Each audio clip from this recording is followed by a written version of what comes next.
Travelers on the Omnibus occasionally touches on mature subject matter with mature language. As such, the audience discretion is advised.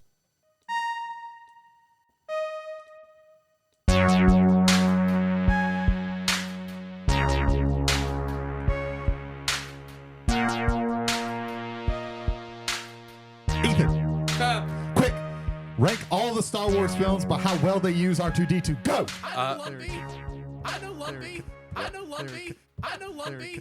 I know Lumpy. Okay, the holiday Okay, special. so the bit has been stepped on. For anybody who was timing that, that is, what's our time at right now? 20 seconds. 20 seconds. 20 seconds. Okay. So really, the stepping was like 5 seconds. Yeah. Whatever you said, you were going to be wrong. So let's just move on. What have you been doing, Ethan? Okay. Wait, we were Travelers on the Omnibus, filtered the nerd and pop culture. What, you stepped on the bit so bad that I just had to fast forward through everything. I stepped on it so bad, it fractured the ankle. Shattered it into a million pieces. My mind cannot comprehend this. Host, right may now. we at least introduce ourselves? It's fine. I'm James McCarthy. I'm Ethan Skinner. Jody Kite. And I'm Brady Davis. What is this beginning? I'm so lost right now. In the beginning, God created the heavens, the earth. And then he said, A minor. Ethan, what have you been doing? I'm still dying of the bubonic plague. Okay, Slightly. How many pounds have you lost? In a week and a half, 18 pounds. What in the blue fuck? I don't know what's happening. Leprosy's the new diet plan. Yeah. You looked less army. Yeah. I mean, hey, I'm losing weight, so I don't see a downside. The only thing. Oh yeah. Yeah, the whole dying thing is just, the dying, the More along the lines, the I don't constant see what's coughing. wrong. I have one arm. I only have 4 toes now. It's weight I don't have to get back. Yeah. The dry coughing, the vomiting. Yeah. It's just side effects. That foot was really heavy. I don't need it. Yeah. That weight loss, though. Yeah. That weight loss. It was a legitimate lead foot. That's why he drives so fast. But no, I've decided to start on a project. Okay. And with the release of Kingdom of the Planet of the Apes, Okay. I decided that, hey, Hulu has the vast majority of them, except for the 2001. He pulled the Gundam. He watched the yeah. whole fucking thing. I'm beginning. He's to beginning, Yeah. I'm going to start with the 68 movie. Of course, Yeah. as you should. Go all the way up until War of the Planet of the Yeah. Apes. I can't wait until you get to the point of realization where that series from the 60s and 70s goes completely off the rails. Pause. It won't be long. Yeah. Yeah. Like, It starts with a with a literal planet of apes, and then it Shit goes, gets wild. It gets weirder I'm from there. slightly aware of the original Yeah. timeline, Well, but there's a lot of weird shit with that original timeline. I've never seen the original movies. But Yeah. I watched. Have you watched the first one yet? Not yet. Not yet. Okay. Dying and Yeah. everything. Well, I mean, I watched Rise when it first came out, and I really enjoyed it, but Yeah. never got a chance to watch Dawn or War. Yeah. yeah. So I kind of want watching everything from Kingdom. It just looks amazing. Everything I've seen about Kevin Durant with Proximus Caesar is just phenomenal, and I really want to watch it. Yeah, the first one is legitimately like a classic movie. It's really good. It's a good movie, period. Also, it's not like now where like the apes are kind of cool looking or whatever. It's like, no, these motherfuckers are assholes. Yeah. Like they're just, the makeup at the time was also very, very good as well. I would say for now, I think that stands the test of time. Oh yeah, Really. Yeah. I've only ever really watched the original one. I know what happens in the other ones, and I know how fucking weird they get. Yeah, right. And I watched Rise when it came out, and I really liked that. I Yeah. just never got around to, for some reason, watching the other two. Although I've heard really good things Right. about that trilogy. Like a lot of people rank that trilogy like very high. Well, among what's just, like- unique about there's 2 trilogies at play there. You have the Planet of the Apes trilogy, but you also have the Charlton Heston sci-fi trilogy of Planet of the Apes, The Omega Man, and Soylent Green. Or what is Soylent Green? Excuse me. Right. Yeah. Yeah. Which is a very unique time, because for all we were talking very briefly about the 10 Commandments movie just before we started this. It was a random. Don't fucking, ask us Yeah, how yeah. we got on Like that. I was the one who brought it up, and I Of wasn't course. exactly sure why. Yeah. So We're Planet not of the explaining that. Moving No, on. we're moving so Planet on. of the Apes. Yeah, Planet of the Apes. So I'm excited with watching those movies, And Are you going to watch the TV series? There's a TV series? Are you going to watch the animated TV series? Huh? Yeah. Oh, yeah. I'm not aware Oh, of yeah. those. Oh, yeah. Go do research. Yeah. Yeah. Go Yeah. do research, Okay, I'll and then do come back with your And findings. then watch the episode of The Simpsons where they do the musical Yeah. for Planet of the Apes. The cartoon series. That was a Troy McClure. You just have to episode, watch wasn't it? Yes. one episode. God, Jesus. God bless. Every time I think about that, I think about Phil Hartman. Yeah. God. Yep. Other than that, I started playing Animal Well okay. literally today. Nice. My first impressions are, I don't know what I'm doing. Good. Yeah. Okay, so you've It's- reached step one. You haven't stepped off of that yet, but you've gotten to step Like, one, so that's good. The only thing I'm aware of is there's this squirrel I'm following, but then again, it's very hard. As much as I like the pixel artwork with everything, the puzzle aspects of every room I have to go into, it's a little confusing because there's no dialogue, because there's no story that follows with it. It's just, hey, you're in this world, go. Yep. So it's very unleading for me because there's no direction, just very like little hints of what you're supposed to be doing. Mm-hmm. And so that's the only thing I'm kind of like struggling with the game. Mm-hmm. But otherwise I'm enjoying it. Did you like the Pixel Bunny billboard? Have you been there to that room yet? I got to the peacock room Where Peacock Room's where great. there's all of the eggs. Yeah. When I emerged from that flower, I immediately found the secret egg Yeah. because So- video game logic. So minor sport. Literally, this is the first screen of the game. On the right, you have a squirrel, and on the left, there's just an open area. The game teaches you follow the squirrel, and then stuff will happen. That's your first option as far as what direction you should be going in. But if you start going off the beaten path, you'll just find secrets because the game is just loaded down with secrets. Yeah. I don't remember where I am. I think it's either That's a regular occurrence. Trust me. it's either I'm in the room with the fish pipes, or I love that. or I'm Love at that. the dog. The room with the dog, and you're able to travel like Yeah. go underneath the ground to pop up on both sides of the dog. Oh, okay. That's where I am, I think. That's one of the sly horror moments in the game. Oh, I found the cat though. Oh, I found the cat. Cat's great, isn't it? I didn't know what to expect with the cat. Yeah. What the fuck does the disc do? I don't know. What you'll find out.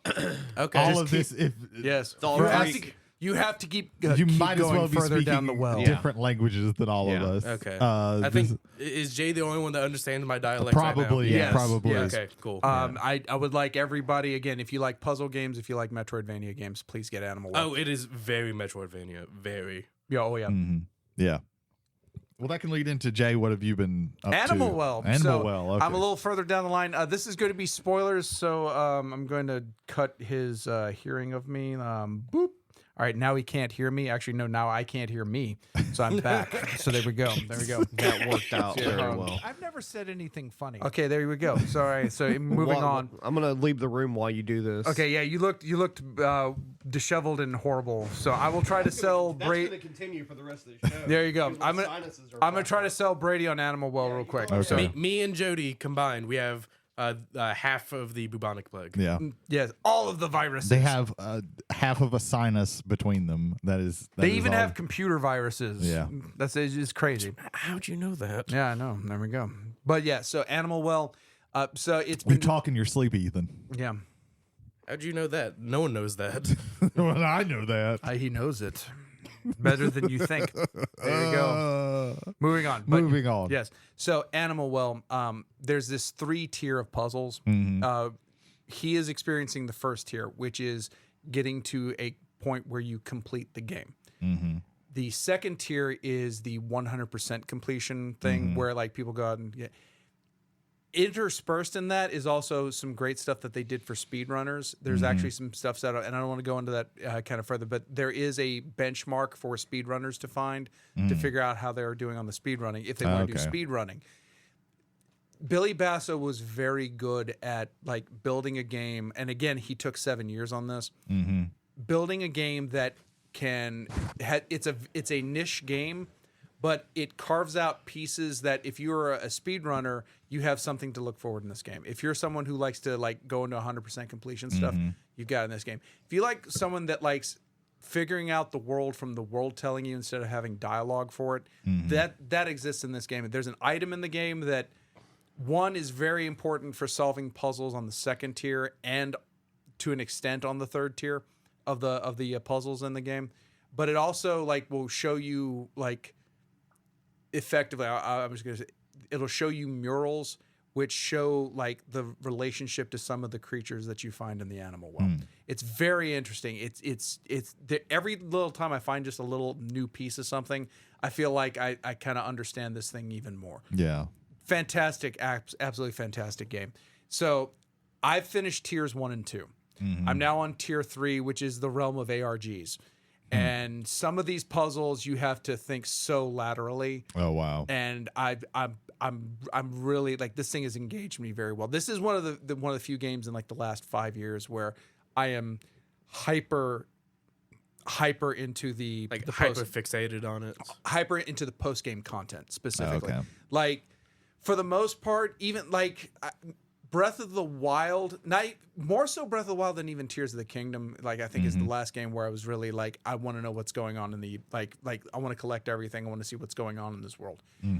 He managed to do that in like 23 megabytes and way less gigabytes than what Nintendo did with it. So I'm just really fascinated. I'm loving the game. I again, if you like puzzle games and if you like if you like ARGs, once you get to that level of the game, I think it's also well worth it as well. There's one this is a minor spoiler, and you're gonna have to find this out of me. There is a puzzle in the game that requires at least 52 players in order to solve it. Huh. And I'm not going to go any further than that as far as that goes. But you need the information from 51 other people in order to solve it. That's crazy. Yeah. It sounds like an interesting game, but it also sounds like a game that I would probably play for an hour, get frustrated, and then stop playing. No. Again, if you you always have to buy into the media. If you don't buy into the media, and that's just you, but everybody. Yeah. There is a room where you have to use bubbles as platforms, but as you stand on a bubble, it starts to sink down to the ground and into like a little pond where koi fish are blowing the bubbles, and you have to use those bubbles as a ladder to get up to the top. But if you misstep or if you jump too soon, the bubble pops and you just immediately fall down.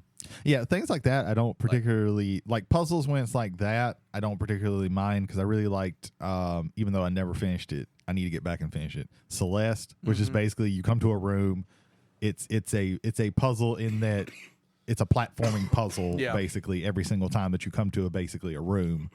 I would say there's some Celeste DNA in this. Yeah, but I like puzzles like that because it's just how can I get the pattern of button presses perfect to where I get through. Yeah, Grist was like that too a lot. Yeah, there was a lot of Grist like that.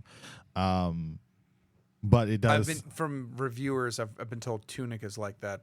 Did you find it that way? Yeah, Tunic. I need to get back. There's one boss that's like kicking my ass that made me stop playing that. But yeah, it's very much like I think the emergent like figuring things out is where it comes in with Tunic because you literally don't know anything and you're finding pieces of the manual of the literal manual of the game that's telling that where it's like, oh, okay, this is how I do this, or they'll tell you like, oh, here's a thing that this guy can do, and you're like, I had no fucking idea that he could do that until right now, or maybe you figure it out before then, so it's cool, but like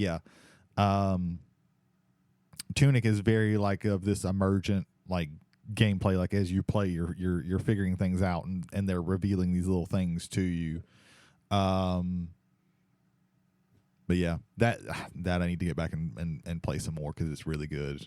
Final point I'll do on Animal Well, the notion of sequence breaking is very big in Metroidvanias where like you access an area before you're supposed to because of some sort of trick of the controls or some trick of the inventory that you might have. Okay.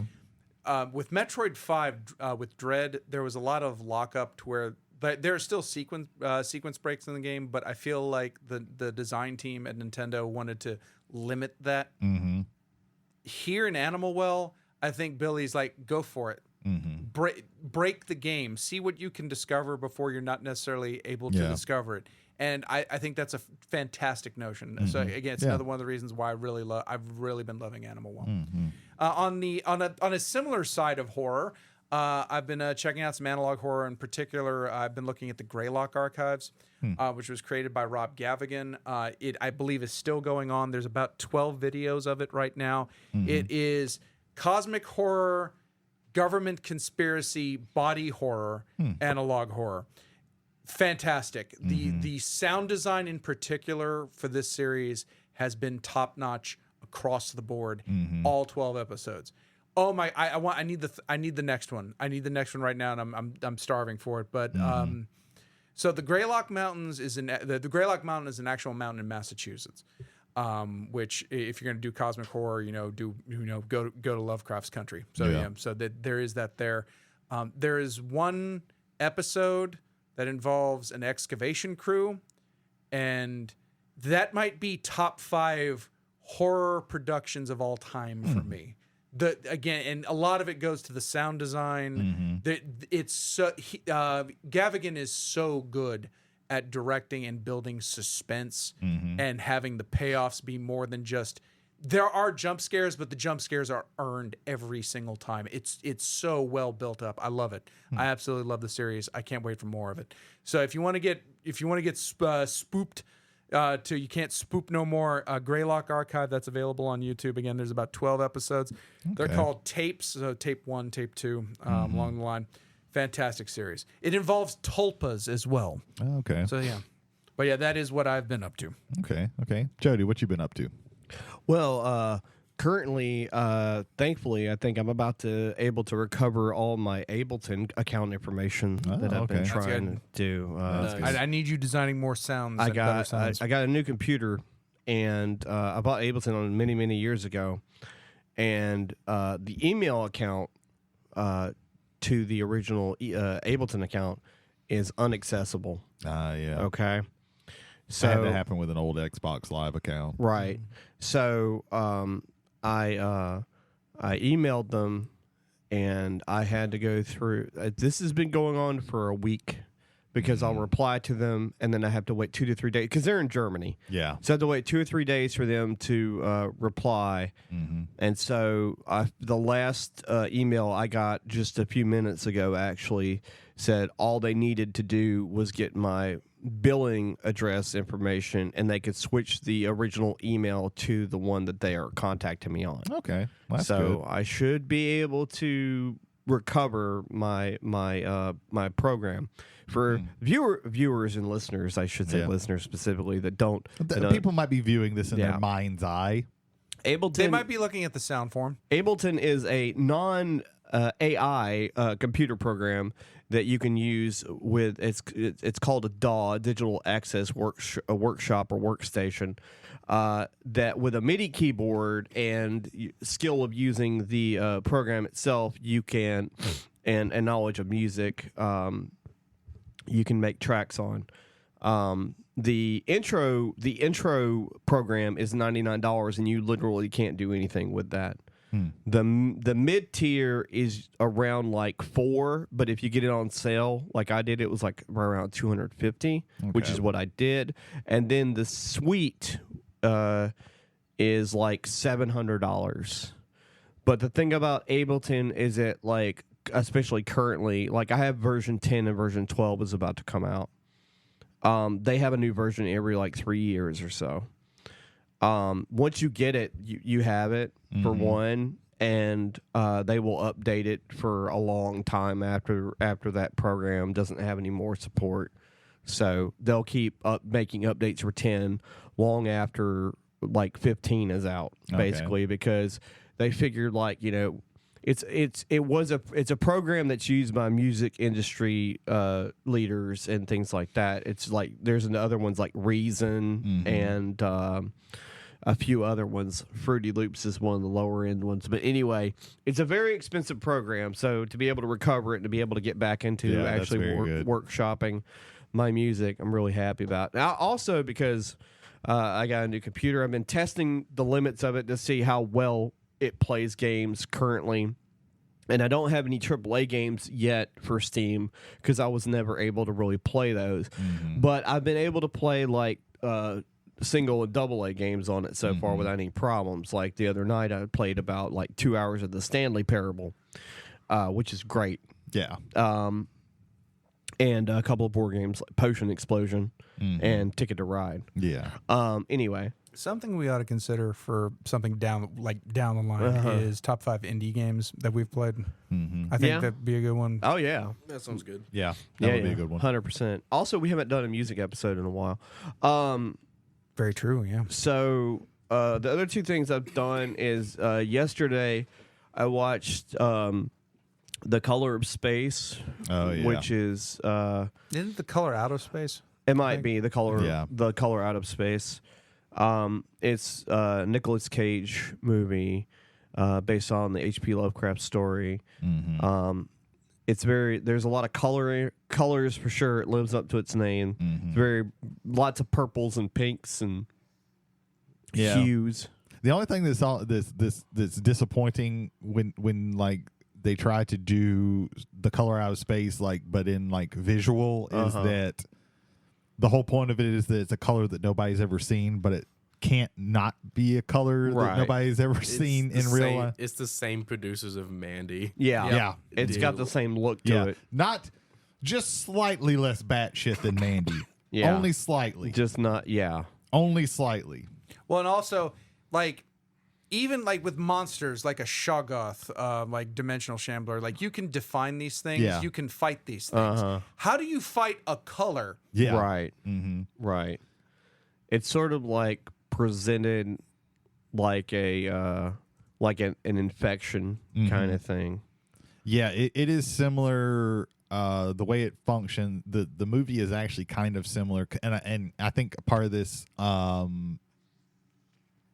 is in my head because I watch these movies at about the same time. It's similar to how things work in Annihilation, where there's like this kind of field area that starts encompassing the color from the meteor. Right. Or I think by then it's a meteorite. There's a lot of, the influence it has on the family. They just forget to be able to do anything. Yeah. Like, they start acting like weird. They start acting weird. They're like, I thought you put the llamas up. It's like, I just put the llamas up. Then why are the llamas outside? I just put the llamas up. It's better when Nicolas Cage is saying it. No person at this table could bring Nicolas Cage energy. Nick Cage moves with his family to the mountains to raise, I think they're technically alpacas. Oh yeah, they're alpacas. My bad. Alpacas. Up. Yeah. And nobody's happy about this. I don't know why he even did it, because like before shit even happens, like the mother isn't happy. Right. The Nick Cage isn't happy. Neither of the two children are happy that they did this, but they're just like, well, we did it. Here we are. Yeah. He's like, you want to watch us milk the alpacas? They don't gain much milk. Yeah, but Tommy Chong is in this. Yeah, he is. He plays a very interesting. He's a real Tommy Chonging it up. Yeah, until later. But yeah, I liked it. I thought it was pretty good. It's a pretty good movie. Like, there's not, like, I was talking to Brady about this, like, outside. There's not too many. First off, there's not too many H.P. Lovecraft based movies anyway, and there's on top of that, there's not too many that are good or stay close to the source material, and it can't really do both. The best ones are typically the ones that have taken like a short story that's a page to 2 pages, and made their own thing out of it, like, From Beyond, Reanimator. There are bad movies though, like Dagon is terrible. The 1988 movie, The Nameable, is also really bad. But anyway, Color Space is really good. I suggest it if you like Nick Cage and you like Mandy. It's not anywhere near as fucking over the top as Mandy, but it's got some really disturbing shit in it. Yeah. For sure. Some wild, disturbing shit. Yeah. A Nick Cage movie that's not on Tubi. It's not on. No, Yeah, I watched believe it. it's on Shudder. I watched it on. Yeah, I watched it on AMC Plus slash Okay, yeah. Shudder. And then I watched Dune Part 2. Yeah. There's a I lot fucked of that all up. There's a lot. That was close enough. Son of Gabe. There's a lot of that going on. Two was like, I mean, it's hard to compare. It's the same story, right? But It's really like a 5-hour movie. It that they is. just split into two. But I think it like, really if I was is. going to treat it as a separate movie, I enjoyed the second part way more because I mean, it's just so much going on in it. Well, it's like how Well, it's so much going on and moving forward. right, yeah, All the time. yeah, constantly moving. these aren't my forward. favorite movies, but it's kind of like Harry Potter and the Deathly Hallows Part 1 and 2, where Yeah. 1 is just all set up, Right, and 2 is the punch. and 2 is all the punch. But right. Now, what's it's odd not about as that? boring. Like, and that's not saying like Dune Part 1 is boring because I find it very interesting. Right. The reverse of that to me is Kill Bill Volume 1 and Kill Bill Volume 2. Yeah. Because 1 is just throwing, like, again, it's all moving forward. Even when they're Yeah. looking back, it's still, like, setting you up for the next thing coming forward. Right. Whereas the second one is slower, more deliberate. Yeah. And you're building up to that final fight with Bill. that Yeah. way. The first one is like a samurai showdown. Like everybody like starts, kung fu fighting and sword fighting, and then like you get the Lady Snowblood ending, and then 2 is a western. Yeah. Well, yeah. So that's Part 1 is more based off of like martial arts, kung fu, samurai movies, Yeah. and Part 2 is more based off of spaghetti westerns, which Yeah. are just a slower type Right. of movie. Right. If you've ever watched a spaghetti western, they're slow paced. They are. That's why a lot of people are like, "Oh, I like Volume 1, but I really don't like Volume 2." And it's like, well, they're really one movie that he Right. had to split. That Right. they was forced by the studio to Right. split. Right. And they're kind of like aping different genres, so they're gonna feel a little different. But yeah, 2, man, I watched the first one. I watched it with headphones on because I don't have a great stereo setup, and I want to hear everything that's happening. Yeah, because I've got a good 2 headphones. was. I really hated that I didn't go see 1 in the theaters, but I'm very glad I saw 2 in the theaters because Yeah, like just watching it with headphones, just man, you just hear everything, and the sound was just amazing. The ambient sound, the music, good. Score. A lot of times you don't even notice that it's there. Like I had to really pay attention to something because I was so intrigued by what was happening on screen that I like lost myself in the story. Well, they also do a good job of like picking the right points to cut the score out. right. Like when he starts to like when he's setting up to ride the worm, like Right. that cuts out the final fight between. There's Ralph nothing there but Yeah, just the sword it's- clinging. and like it. I was watching it and I was like, oh my god, it's just ambient sound. Like Right. you're just hearing them try to kill each other. Like, Right. and it's like, oh man, that's really like it was really because before that you'd had Yeah. all of this cacophony when they're fucking riding the worms in there and shit and the screaming of the chanting of the singers and everything. Right. And then it just like goes like to nothing. Like it's Yeah. just ambient sound. Have you It's like- seen it yet, Ethan? Not yet. Okay. There's some wild It's differences. on Max. Yeah, it is. Uh, Have you seen part 1? I'm planning on. It's one of those things where I was waiting for Part 2. the second one to come Yeah. out on Max, so that way I could Right. watch both of them back to back. I think it would work really. I want to watch them like back to back. I'm gonna do that and I this think weekend, it I works like think. really well. From what I've heard, it works really well just to watch So- them back to back so- because it is really just like a 5-hour movie. Yeah. More than likely, after the Planet of the Apes movies, I'm gonna watch Dune. There's a wild differential between like 84 and this version of it in multiple different layers. And not just in like style, which definitely, of course, but just by the way the characters are and the way they act and things like that. Because like Kyle MacLachlan's Atreides, with the exception of the first, little bit of that movie, Yeah. Kyle MacLachlan's portrayal of that character, he's always confident. He's almost always confident. Yeah.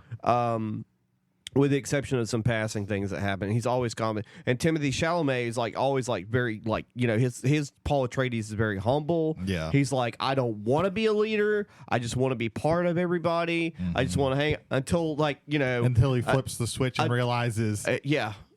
there's I really want to do this one thing. Until this happens. Yeah, and I gotta kind of start manipulating these people if I wanna kill the Harkonnens. Yeah. And if I want to fuck with the Emperor, Yeah. I got to really manipulate these people who think I'm the Messiah. Right. So let me start leaning into that. Yeah, it was also like they didn't have the same subtle like, you know, his mother you know, also being like, you know, gotta like, you know, get these people on our side. She wasn't like that in the 84 movie. They were just kind of like, everybody just kind of accepted them for who they were. Yeah. Here's where I come down from Book Mountain. Book Mountain. There is so much from the Villeneuve movies that follows way closer to the book. What, minor spoiler, what got me was Rebecca Ferguson's portrayal of Jessica. Yeah, she's so good. And she's very good. To me, it differs from the book, whereas she's trying, even she is, in the book, she's afraid of her son because she understands what she's created. Yeah. She is way more in control in Villeneuve's movie than she is in the book. Right. Yeah, she's damn near a villain in the movie. She again, she's also very like, you know, and then this happens, and when that happens, it just changes everything. Yeah. Yes. Yeah. Anytime you drink Blue Powerade, you're changed forever. That's what I mean. Yeah. 100%. But yeah, I enjoyed it. I'm gonna go back. I'm gonna watch both of them. I only did that because if we had video, that would be an amazing joke for everyone listening to this. But they don't know what you're doing. Well, I did it. I just didn't feel like explaining it. So I also didn't feel like explaining it. Also, I didn't want to spoil anything for anybody who hasn't seen the movie, including somebody who's in the room. Yeah. But yeah, Dune is like really good. It like I said when I watched it, it really showed me that Timothy Chalamet like has the chops. Like, he's not just gonna be. Again, this is to me a statement from Young Hollywood across the board. Yeah. Again, Chalamet, Austin Butler, Zendaya, Florence Pugh. Yeah. They are driving this movie, like having Rebecca Ferguson, having Josh Brolin, having Christopher Walken. Having all these people in this movie is important because you also need to have like these are people who have been here for a while. Right. Going back to the first movie, I would also shout out Oscar Isaacs and Jason Momoa. Right. You've had these people. I mean, this one we even got a rogue Anya Taylor-Joy. Yes, and Josh Brolin. Well, yeah, we've had him for both movies. Yeah. What I've loved about this again is the people who need to be driving this plot are younger people, right? And they're doing it like this is what I kind of wish Ender's Game would have been able to do. Asa Butterfield was thrown into a completely terrible situation. Right. You have to play a super genius that everyone buys and two can relate to, and that is such a difficult role for a child to play. Yeah. And even like I think Butterfield was like even closer to what 18 when he did that. Yeah, he wasn't super young. He wasn't the age because it was Ender, after Hugo. It was the age. It was the age that it was much older than the age than what Ender is. And even then, that's just such an impossible task. Right. And to me, it's an it's a very hard task. It's been done before. Yeah. Not to any level what I would necessarily say success. I always tongue-in-cheek love Kyle MacLachlan's performance. I also think there was some oversight from production, not the studio, but particularly from Dino De Laurentiis Productions. Like, we want to tell a Christ-like figure story. Well, and this has allusions to Christ-like figures, completely destroying the underpinning of he didn't really support the idea of Christ-like figures and demagogues and things like that. Right. So much so that when people saw him as completely missing the point, he had to write a whole sequel where it's like, guys, it's a really bad thing that he's the Messiah. Yeah. Right. Yeah. there was a trailer for the what is Dune Prophecy? It's Yeah. like a TV show coming out with like the Bene Gesserit. Yeah. Which the Bene Gesserit stuff is always like cool and interesting for me. Yeah. Though again, the more you explain something that's cool and interesting, the less cool and less interesting it becomes. The Bene Gesserit are very like interesting because They're mysterious. They're part of that, but their whole deal is we are planting the seeds that everybody's going to believe that one of these guys is the Messiah, and we know that it's all bullshit because we're the ones planting these stories. Right.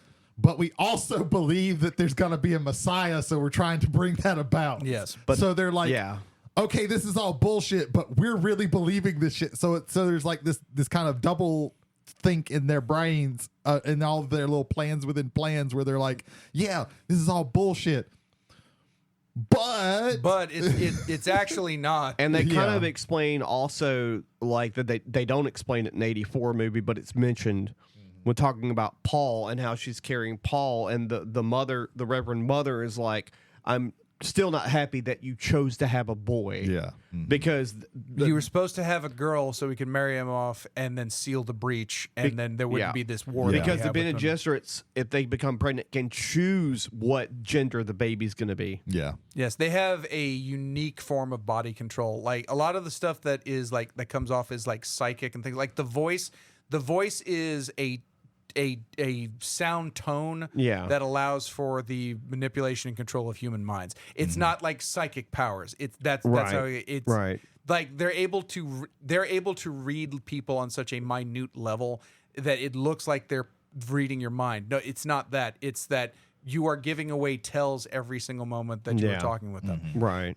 Herbert does a very good job in the book of, I won't say neutering that, but explaining why it doesn't work for Jessica in the first half as far as what's going on, because her love for Leto is one of the most genuine things about her. And that's right. She had a son for two reasons. One, maybe he's going to be the Kwisatz Haderach. Yeah. The second thing is also Leto wanted a son.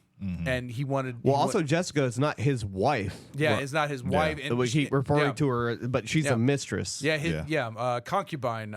Concubine. Yeah, those that call us concubine now, that we will know in history, will know us as wives. That's one of the final lines in the book. Which is another great thing about there.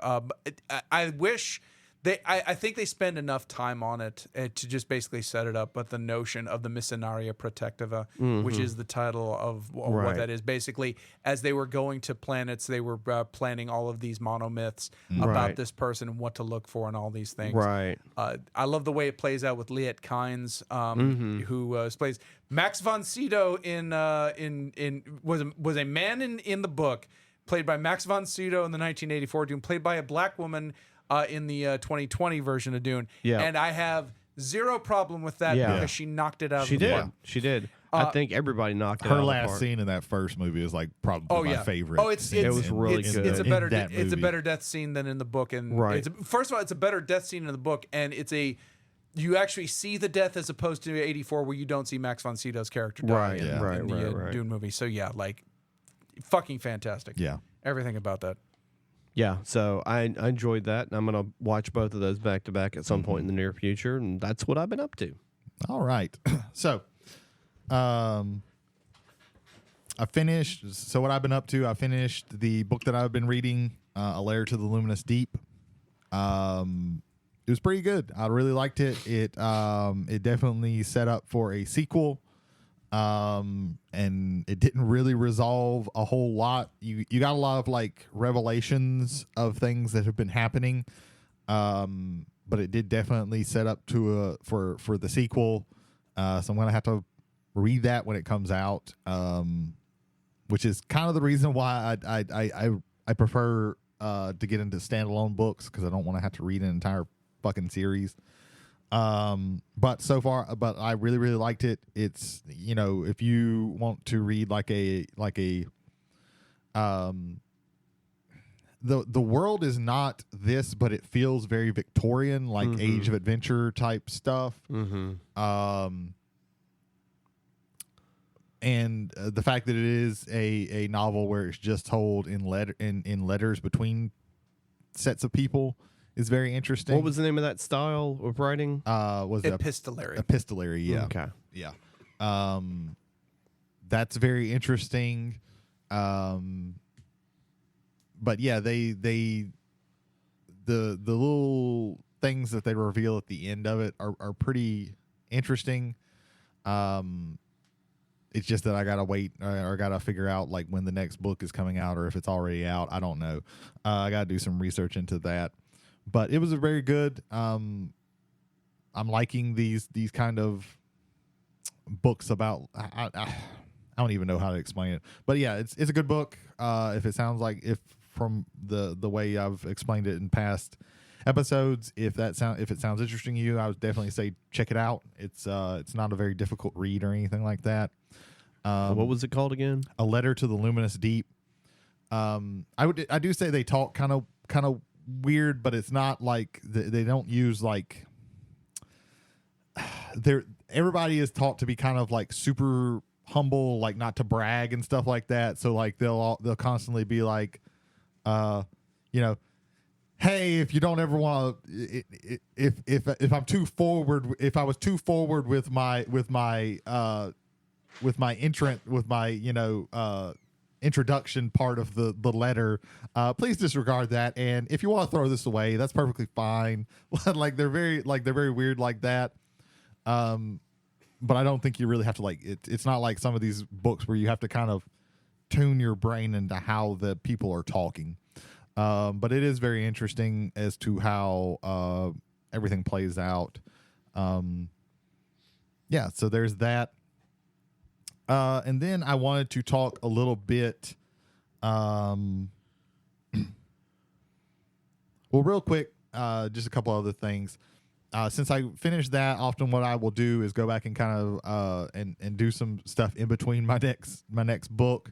So I read Superman Birthright, which is one of I think the best Superman stories ever, by Mark Waid.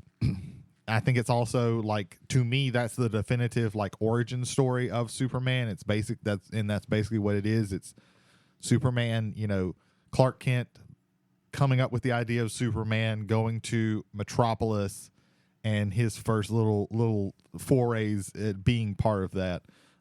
It's a very interesting book.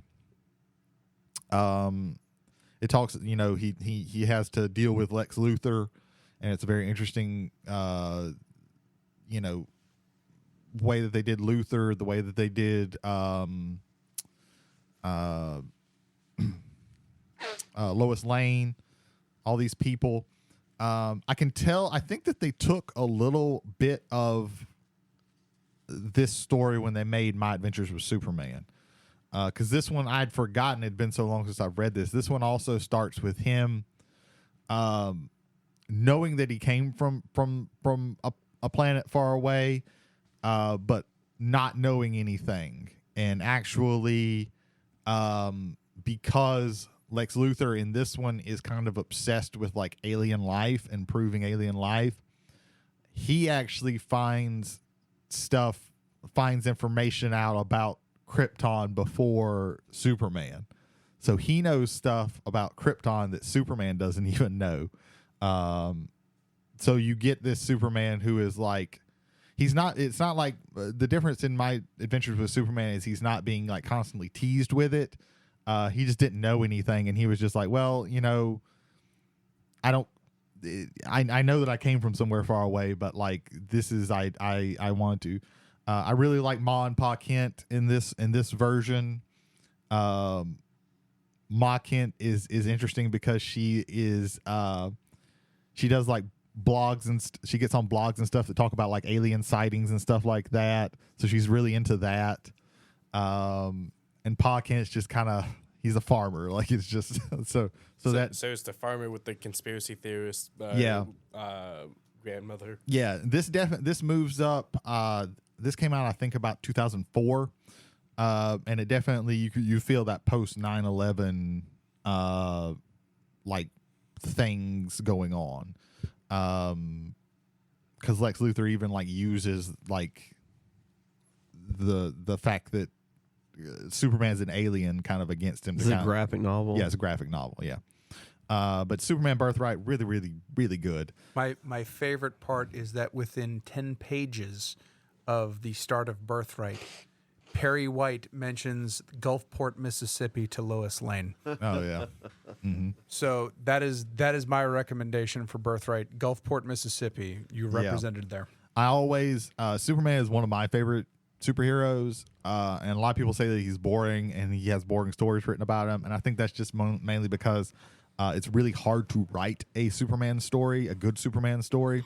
But when you get a good one, like, they're really good, and this is one of the best, I think. Well, Mark Waid is like, for me, top 5%. Mark Waid is like great, comics authors all time. Him when he took over the run at JLA from Grant Morrison, I think he fixed, like, just full disclosure, I'm not a big fan of Grant Morrison's work outside. Whereas I really like. Yeah, Grant Morrison. outside of, I think the Invisibles. Was it not the Invisibles? Planetary? No, Planetary was Warren Ellis. Okay, yeah. It might have been the Invisibles. Yeah, the Invisibles I really loved. His run on New X-Men I think is dog shit. There's a lot about Grant Morrison's work I don't like. Mark Waid came in and fixed what I thought was really just spiraling into a very bad era for the Whereas JLA. I really like New X-Men. Into one of, like, the golden eras of the JLA. So, yeah, Mark Waid is great. I really That's love Justice League of America. yeah. I also I thought that I was going to start watching the old X-Men cartoons since X-Men 97 is done. But instead, I decided to watch the Silver Surfer cartoon. Ooh. So I'm about 3 episodes into that. It's pretty cool. I really like that. So, like, in the first episode, they introduced Thanos. And this is when Thanos was not, like, as well known as he is now. And he's a weird Thanos. The Thanos obsessed with Lady Death. Yeah, they call her Lady Chaos in this because I don't think they could get away with calling her Death in this one, him being obsessed with death. But he is an absolute simp. Back then, today, he would be called that. And he's just weird and kind of creepy. Like, he's always talking to her, even though she's not there. Right. Like, he is super weird, and I love that. You know what makes it weirder? When he has his helicopter. Yeah. Yeah, the Thanos copter. The Thanos is hilarious. copter. Yeah. That's a real thing, Ethan. Yep. I'm aware of. They the made a Thanos hero copter. click of it. Yeah. In, like, the second episode, you deal with Ego the Living Planet. So they're, like, really throwing weird shit. You're going hard. Well, I mean, you have to, like, with Surfer is one of the most powerful beings in the Marvel universe. And so you've got, like, if you're going to match power level, like Thanos, Ego, Yeah. the Eternal. I think the Eternals show up in there, don't they? Possibly. It's been a very long time since I've watched the cartoon. I remember little pieces of it, mostly the beginning, like him becoming the Silver Surfer. right. Is How many times has Cool. he longed for Shalabal? he's gotten to because, like, when Thanos releases him, and I had, like, a Mandela effect myself. Like, I thought when he came to Earth, he actually met the Fantastic Four, but he doesn't in this. He just decides to turn against Galactus. I think that on was his in the own. Fantastic Four cartoon. Yeah, that was in the Probably, cartoon. Yeah. That's probably Well, when the cartoon and in the comic books, Yeah. because that's where he gets introduced. Yeah, of course. That's yeah. But I think there was the Fantastic Four, like, I'm glad they're starting to thaw that out and start to bring them back, because Yeah. they are the linchpins of so many things. That Yeah. you get introduced to so much of the Marvel universe through the Fantastic Four. But yeah, it's interesting. I know I've said interesting a whole lot. I'm gonna try not to say it anymore. But it's quirky. It's weird. The cosmic side of Marvel is one of my favorite parts of Marvel because it's not afraid to get super weird. Right. Again, like, I think it was like 3rd episode, and we have no 2nd episode, and we've introduced a fucking living planet. Star-Lord's father. Yeah, whose face just appears in, like, an ice flow to talk to Silver Surfer. So that's really cool. But yeah, like, after he releases Silver Surfer, like, he tries to go back to his home planet, and Galactus just nopes that shit away from him. Yeah. And is like, hey, you can't ever go back here. Yeah. That's what you get for leaving. But yeah, it's interesting, and I said it again.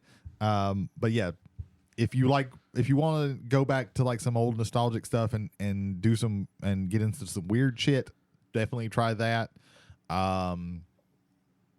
That's one that I'm kind of like hoping that they revive. That's a long shot. The old Spider-Man cartoon, I think, is more apt. because they spoilers. Never mind. So I've been doing that, and I also wanted to talk about some of the announcements that they've talked about with Age of Sigmar 4th edition. I'm getting really, really pumped for that edition. I'm shocked at your now I won't say love now, but your interest in the Stormcast Eternals. Well, yeah, because they've showed the coolest Stormcast Eternals models that I've ever fucking seen. Like these new models that are in this new launch box are super cool. They're from the Ruination Chamber, which the way it works with Stormcast Eternals is they are warriors who have died, and right before their souls are to go to the god of death and Nagash, the god Sigmar plucks them from his hands literally, and then reforges them on the anvil of Apotheosis into a like demigod that he sends back down to earth on bolts of lightning to protect the realms. And whenever they die, they shoot back up as bolts of lightning into Azir, the Sigmar's realm, and he reforges them. But every time he reforges them, they lose just a little bit. So maybe they just lose the name of their, of their childhood friend. Maybe they forget this part of their life and that part of their life. And the Ruination Chamber are people who are so far gone that they cannot really function in any kind of society, because sometimes Stormcast Eternals would just live in the other parts of the realms for like long periods of time in the cities and stuff like that. Like Aventus Firestrike is the Magister of Hammerhall. So Yeah. he's basically the magical commander of the forces of Sigmar in the mortal realms. Yeah. So yeah, if they don't die, they just stay in the area. But the Ruination Chambers are people who are Stormcast that have just been reforged so many times that they are completely gone and they cannot function. Excuse me. They literally, the new models have attendants with them that if they that are like their descendants, to kind of remind them of their humanity. And there's even a rule in the game for these models to where they can kind of they can kind of forget, they can kind of go crazy enough to where they just kill them off and you just lose them for the rest of the game. But yeah, they're really cool.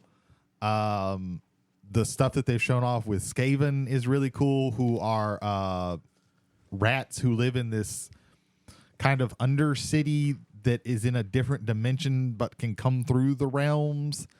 And they have brought upon the Vermin Doom, which is like there's part of the realm of fire that is just now a giant Skaven city because they've come through. So they're trying to fight those back. Those models are really cool. They've got a giant Gatling gun. Yeah. Rat ogres are like Frankenstein rats. Ogres. Yeah. And they all have... They have actual Frankenstein rats called storm vermin. Yeah. Like, they've previewed those two rule sets, and we've had some other stuff kind of leak because people have done...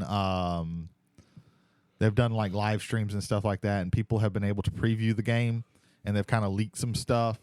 That looks very interesting. Basically, like, all of the rules changes so far have been pretty cool and have reignited my interest in the game, even though I don't mind. My interest in 3rd edition didn't really wane. I think it was more along the lines of, we knew it was going to be not a complete overhaul, but definitely an overhaul of the rules. So we didn't want to like keep 3rd ed in our brain when we knew we were going to have to relearn a completely different rule set. Yeah, I kind of want to play like one more game of 3rd edition. But yeah, the whole thing that they're doing with with Spearhead, where it's a shorter game that's played with a smaller rule set that's just using like a starter box of a thing. That's really cool. And the way they balance that and the way they use that's gotten really good reviews so far. People who played it. Excuse me. But yeah, I'm so interested that like when they announced the new box, Holder and I are going to get one, and he's going to give me his half of Stormcast, and I'm going to give him my half of Skaven.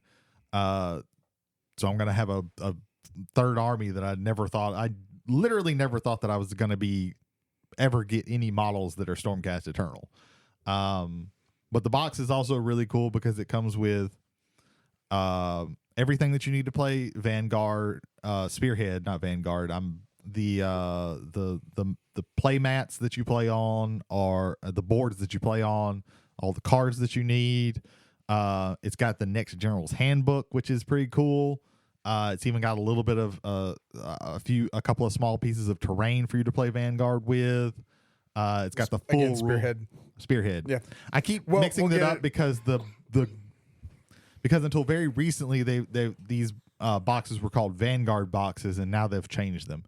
It's going to be the same thing. It's going to be the same thing with all this terminology, because it used to be wounds and now it's health, and it counts up, and your the damage on a model counts up instead of down now, which everybody's been counting down for forever. So there's a lot of stuff to redo.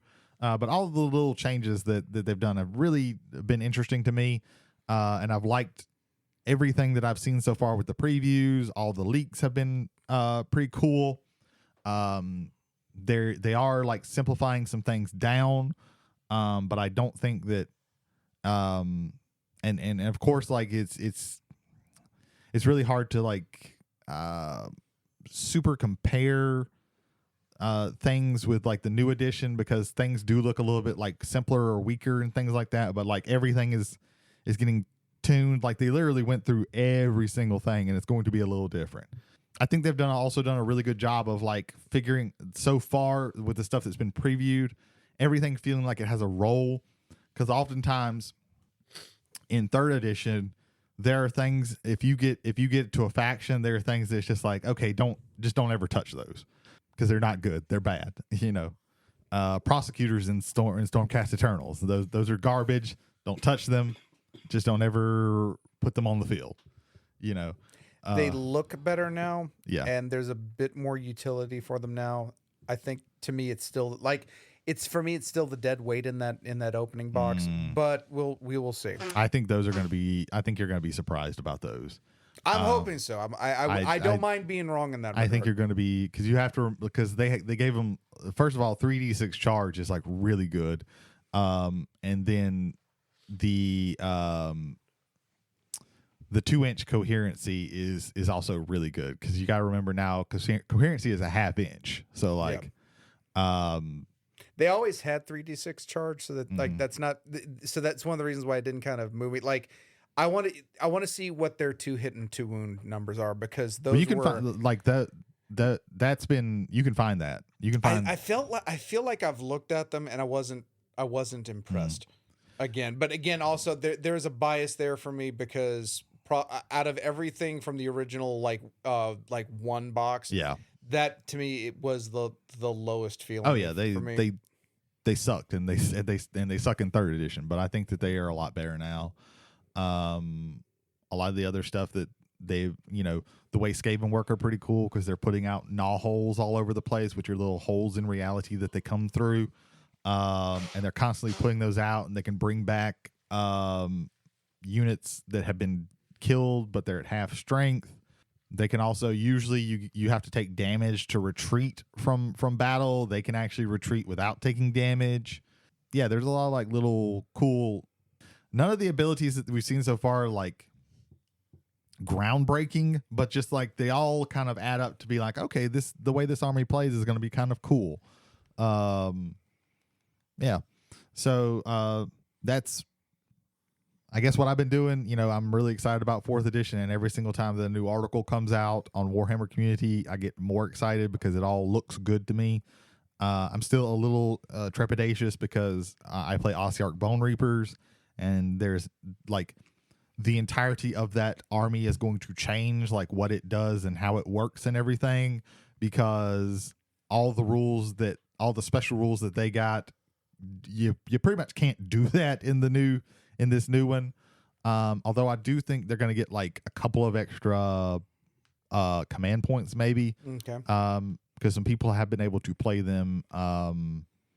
See, I'm all for that because outside, like, I wouldn't say I actually put them over Stormcast. Cities is what I meant to say. Outside of Cities of Sigmar, I think they're the only like army, like where like Cities of Sigmar field armies. Even Stormcasts are like small detachments because of how elite they play and how their play style has been. But OCR Bone Reapers have always felt like an army with like foot troops and like elite cavalry, artillery, command staff, things like that. Yeah, and they've talked about standardizing things, which are pretty interesting because like they start with a base of like a regular ass human is gonna hit on a 4+ and wound on a 4+, but an elf is gonna hit on a 3+ because they're more accurate, but it's gonna still wound on a 4+ because they're just as strong as a human.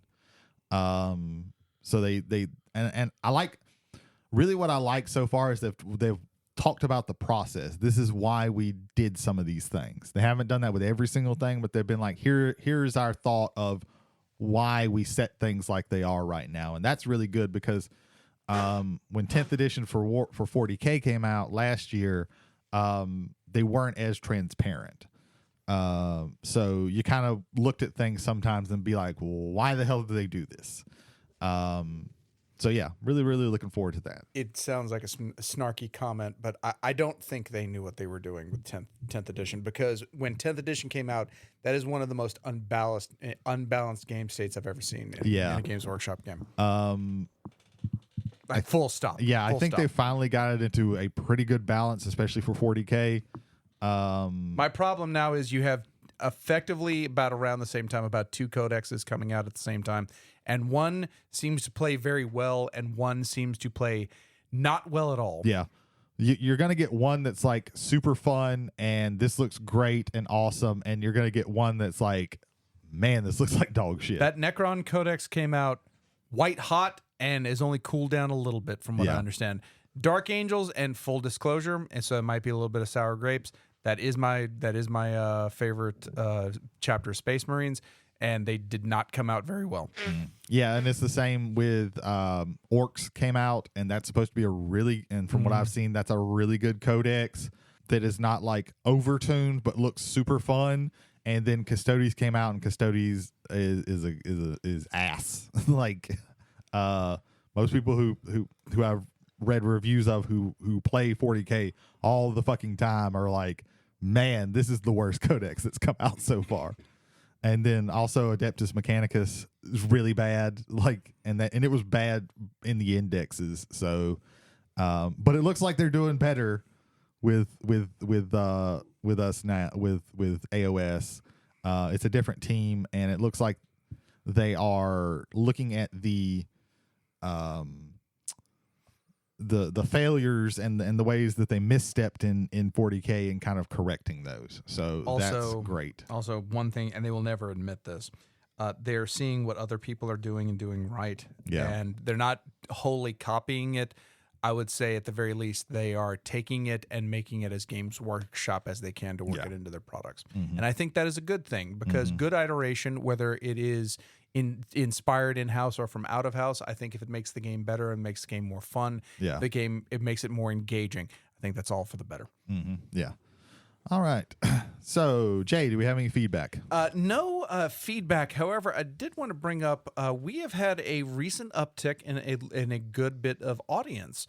We're normally pulling this is inconsequential to almost every other major podcast in the world, but we've been pulling like single digit numbers, and we hit like 79 weekly audience this week. So it's like way more people had been checking us out, and they've been checking out our back catalog. So if you are one of those that has been looking at our back catalog and enjoying it, thank you. First of all, thank you for selecting us. You could have done anything else with your time, and you chose to spend some time with us, so we greatly appreciate that. Thanks. Second, ladies and gentlemen, particularly them, but for anyone who would be listening to this, if you have feedback for us and would like to get in touch with us, travelers on the omnibus at gmail.com. Again, that is travelers, 1L on the omnibus at gmail.com. Jody, how else can they engage with us? You can directly message us through our Spotify and also take part in any of our polls, which we have every week. Yes, polls and questions. Last week is based off of our chalkboard on the top 5 obscure/secondary characters in Star Wars. Our question was, did we get it right? The options are, as always, whenever we ask that question, are hell yes, yes, no, or hell no. And then what would have been your top 5 selections, or what would have been just some of your selections in general on that. Finally, if you are enjoying listening to this and you like to share this experience with other people, but they don't listen to a podcast on the same channels that you do, we're available on Spotify, Apple, YouTube Music, and Amazon. Well, I think that pretty much leads us into our main topic. So I wanted to start out saying that because like Star Wars is so much of a, since it's been bought by Disney especially, is so much of a property and is so ubiquitous nowadays. It's hard to imagine if you weren't there. And even if you were there, most of those people were very young when it happened. Like the impact that Star Wars had on like media and the world and culture, as culture as a whole. That's the word I was looking for. And it led to a lot of people doing parodies, doing spoofs, tons of little references in movies, like little nods to the little nods series. There's untold comedies and other movies and TV shows that have referenced lines such as, I am your father, these aren't the droids you're looking for, use the Force, things like that. May the Force be with you. There's tons and tons of movies that just throw these little lines in. It's almost trite nowadays for you to have some kind of reference like that, because it's like, oh my God, these everybody knows this shit. Like, why are you even saying that? This isn't even funny. But you still get a lot of like references and things like that, and also people who some of these that we're going to talk about I think are kind of cash-ins, but I think a lot of these come from people grew up with Star Wars and love the property and loved the story and loved the movies, so they went about parodying it in some way. And if you and a really like good parody, I think is oftentimes an act of like love and admiration to a property. And there's tons and tons and tons of these in when it comes to Star Wars. And we're going to talk about some of them. Some of them are just going to be mentioned because I haven't watched like all of these, but some of these are some of them are almost as well known as Star Wars itself. So, can I talk about one thing before we get started? So, like the first real parody is the worst parody of the series. Okay. And that's Hardware Wars. I have heard of this. Is one of the ones that I saw. Yeah, I've not heard of this one. It's a 13-minute. I haven't watched it. I just was, when I was researching like what are some Star Wars parodies, I like saw that one and I was like, oh, this looks bad. It is a He has triggered the fucking Siri on my iPad by doing that. How did that even plug off? Button It's dead. gained sentience. Oh my God! Siri is not leading the AI wars. Much like watching the holiday special, this 13-minute short feels like at a half an hour of really bad parody jokes, mostly in the sort of like Mad Magazine, Cracked Magazine way. So, except those were usually funny. They were. might have been less cringe back when it came out, but I remember it always being kind of bad. and it was made by the same guy who did Close Encounters of the Weird Kind, I think it was called. They did a couple of these. They also did Apocalypse Now. Oh, okay. That's an actual parody. It actually exists.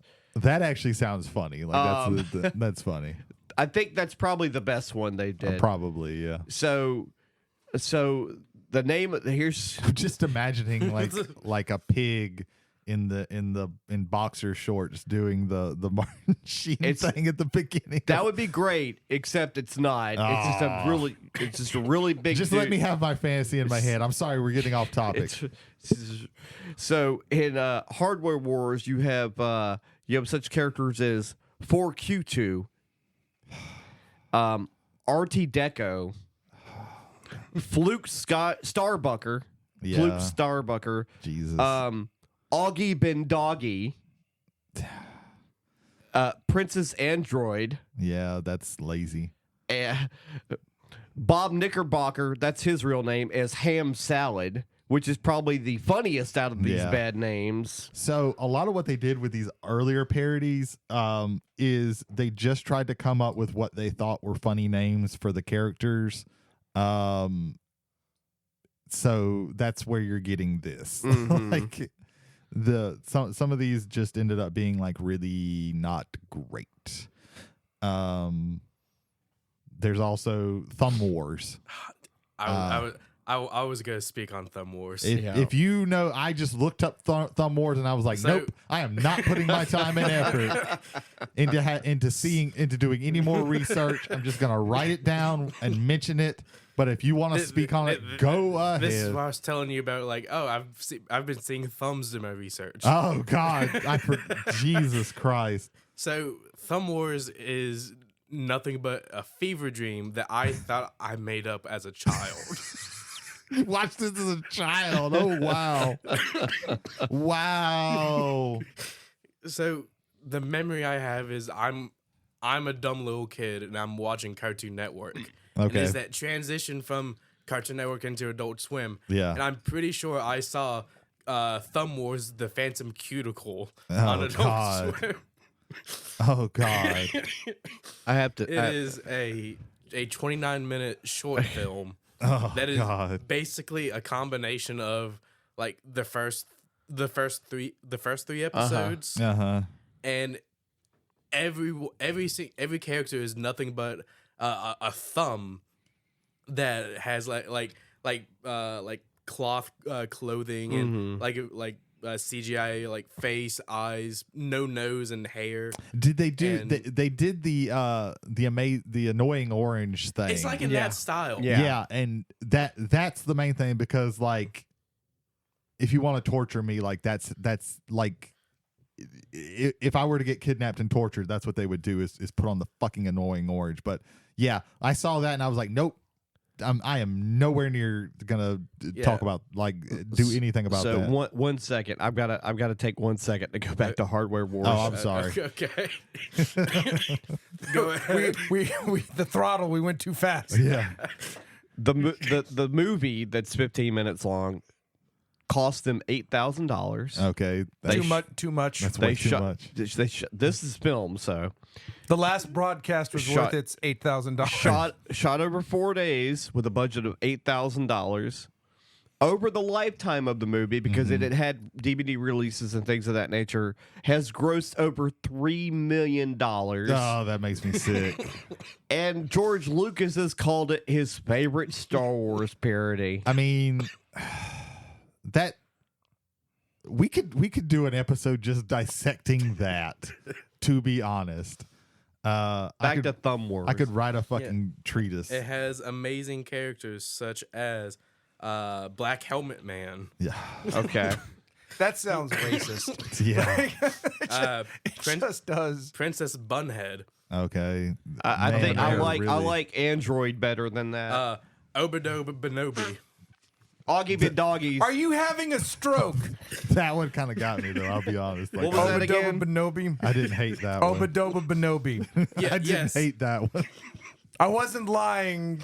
It was Obadoba Benobi. There's also a hand duet. I don't even want to know. Well, no, because it's Han Hand Han solo Solo. duet. How did I understand that and not the geniuses? Commander Cuticle. Commander Cuticle. Okay.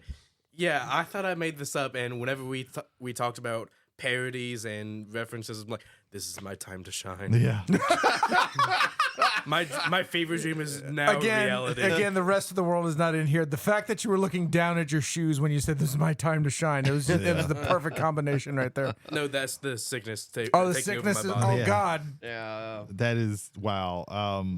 As long as it's not Captain Trips. As long as we're talking about bad ones, there's also I saw Grocery Store Wars, which is they're all like produce and shit. I have not. I did not look heard into of that. that. That was another one where I was like, nope. Just gonna mention that, and we're gonna move on. Yeah. So like, one of the good ones though, I think, and this is so, I despise Family Guy. Okay. But I think some of the best episodes that they have ever done are their trilogy of the Star Wars parodies. The first one being Blue Harvest, the second one being something Dark Side, and the last one being It's a Trap. I think that is some of the best Family Guy that you could watch. That is probably the only episode of Family Guy that if somebody were to say, "Hey, we're gonna watch this," I would actually sit down and watch. Yeah. Blue Harvest, by the way, is a reference to the filming title of The Return of the Jedi. Yeah. Which was used to hide the fact they were filming The Return of the Jedi. Although if you looked at the call sheets, I'm like, what is this weird horror movie that stars the entire cast of Star Wars? Yeah. And then something Dark Side is just a joke that they made and they titled it. And then of course It's a Trap that's another line that you constantly hear in referenced, That's a line that meme culture really brought to the forefront. Yeah. Like until I would say until you had like the regular access to the internet of the early 2000s, I don't think It's a Trap is a moment you'll remember, and then because it's a shock point, it's like, God, everything's changed in this battle, and now it's just like, and in particular of the other group that did Star Wars parodies, like committed Star Wars parody episodes with the Robot Chicken, which is also referenced in I think the second and third Family Guy, because one of the voices, Seth Green. Seth Green is the voice of Chris. I was about to call him Kevin. I knew that wasn't fucking right. He has discussions with Peter, who of course is voiced by Seth MacFarlane, and it's basically just an impromptu fight between the two of them as producers of their own shows, arguing over who had the better idea for this. Yeah. Which speaking of those, I actually watched those. Which I think there was 3 Robot Chicken episodes that were just all Star Wars stuff. But I think the first one was just kind of a compilation of stuff. All the Star Wars stuff, and then I think they separated them out and just did those. Yeah. There was one episode where it was George Lucas goes to a Star Wars convention. And this is very important because I think this is one of the few times where you have actually George Lucas playing along with the joke. Right. Yeah, and he like there's a nerd who like keeps freaking out at him, and he's just like, oh my god. The same nerd in most of Robot Chicken. The Robot Chicken That's nerd. actually voiced by Seth Green. Yeah, of course. They actually get like Billy D. Williams, Mark Hamill is voices Luke a couple of times. Sometimes he does, sometimes he doesn't. I want to say one of those episodes, Carrie Fisher did Leia. Yeah, I wouldn't be surprised. They've got. I think Ahmed Best came back. For Ahmed Jar Jar. Best was Jar Jar, which is if I have to pick one, that is my favorite. It's like Anakin's childhood friend Jar Jar Binks. Oh yeah, it's like Annie, how you? It's like oh god, like what the? Oh no, you're a Sith Lord, Annie. Yeah. I think that was one of the earliest, if not the earliest, reference to of the idea that that Jar Jar Binks is a Sith Lord. Yep. Yeah, probably. I didn't do the research to see that because one of our friends killed that fan theory because he constantly talked about it. You use the word friend very liberally there. I'm just saying. I mean, yeah, for me. Just saying. But Jody finally got what I was talking about. Yeah. But yeah, I think I rewatched those and like most of those skits hold up pretty well. The one where George W. Bush becomes a Jedi is really kind of cringe nowadays. Right. I like the Stormtrooper bring your daughter to work. Oh day. yeah, that one, and it was a recurring joke was really good. There was the constant reoccurring joke of Palpatine just shitting on Vader. Oh yeah, and Vader being just the worst. Like he's just not good at anything that he does. You're a terrible father. Yeah. I love the Death Star escalator with the Emperor, where Yeah. he's going up the escalator and everybody's like, all right. And he's My lord. just, Yeah. yeah, my lord, Yeah. my My lord, lord. Stormtrooper, My lord. and he's just so over it. Yeah. And the escalator just keeps keeps going. That was going. the third one, Yeah. and they started it by the Emperor gets thrown into the shaft in the Death Star, and he's falling down, and he does the. Well, you might be wondering how I got in this mess, and then they go back. The best part of that, my favorite part of all of them was the Jedi Master who's on the council. His last name is Poof. I can't remember his first name, but he's the one with the long neck and just the beady head. Yep. And he somehow survives the Jedi the massacre of the temple because they send him out to get pizzas because they're all shitty. Because it's just Yoda and Mace talking, and he's constantly like, "Hey, we're a council. Why aren't we like voting on anything? Why are you two just deciding things?" And then Yoda's like, "Oh, let's vote on who gets to go on that Poof has to go get pizza." And he like raises his hand. He comes back and just like dead bodies all over the place. And it comes back later to where he's like, he's put on a fake mustache and he's working in the cafeteria of the second Death Star. and he's like the Emperor and Darth and Vader are in the line, and he's like, "Oh shit,"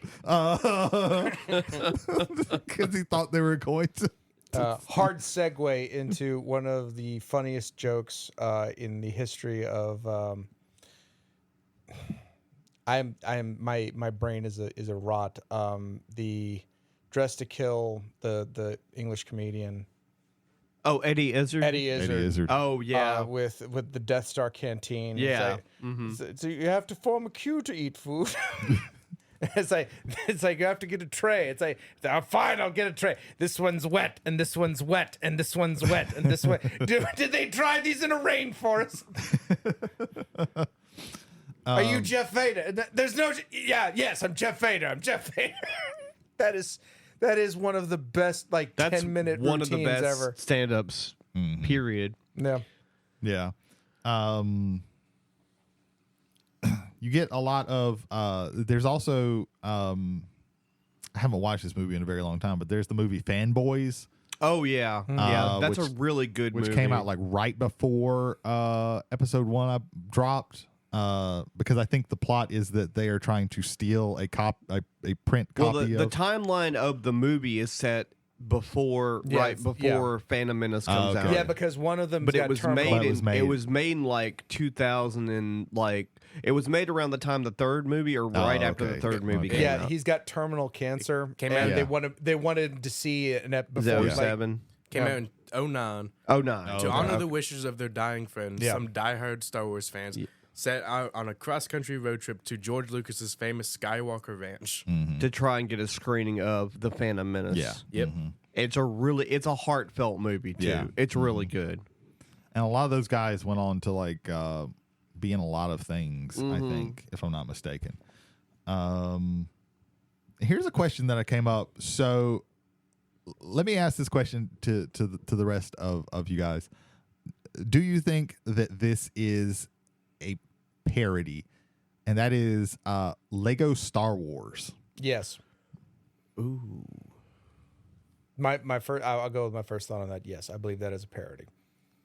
My gut kind of went with yes as well, because it's a retelling, but it's not a straight retelling, and there's constantly And it's little also gags and a parodies. tongue-in-cheek retelling. And I think parody is an homage too. So yeah, I'd say it's a parody. Yeah. There's a lot as of well. winks to there's a lot of winks to the the camera. Yeah, I think with those definitions, I would say yes, as in the same vein that Lego Indiana Jones, Yeah. Lego Harry Potter. yeah. All the Oh, Legos those are all are parodies. basically parodies Yeah. of that. Yeah. Yeah.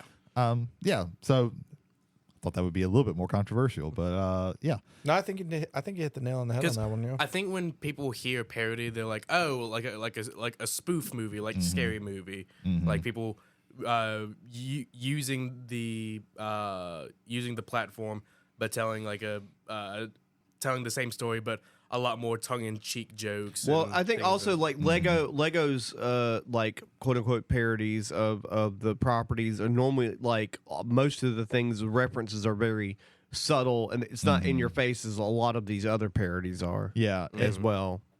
It does a weird thing where it follows very closely to what happens, but then it also like will make little jokes and little asides and things on throughout.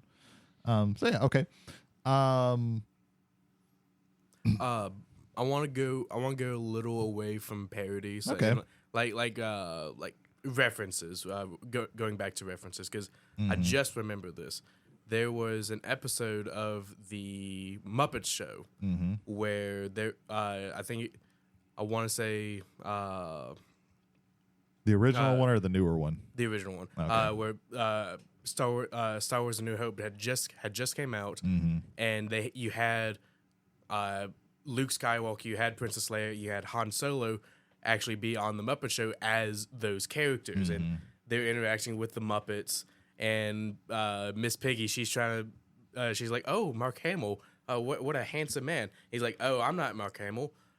Hey, what's that over there?" He ducks behind a curtain, and all of a sudden, Mark Hamill's dancing in a suit now, and they're like, "Who's Luke?" Yeah. Since you brought up the Muppet Show, I have to ask this question: why was Alice Cooper on the Muppet Show? I could not answer that question. That's a good. The one person at this table that would not have any answer for that, and you ask him that. You fiend. Like, I want to say Alice Cooper was on Sesame Street as well. So He probably was, but he's definitely on the Muppet Show.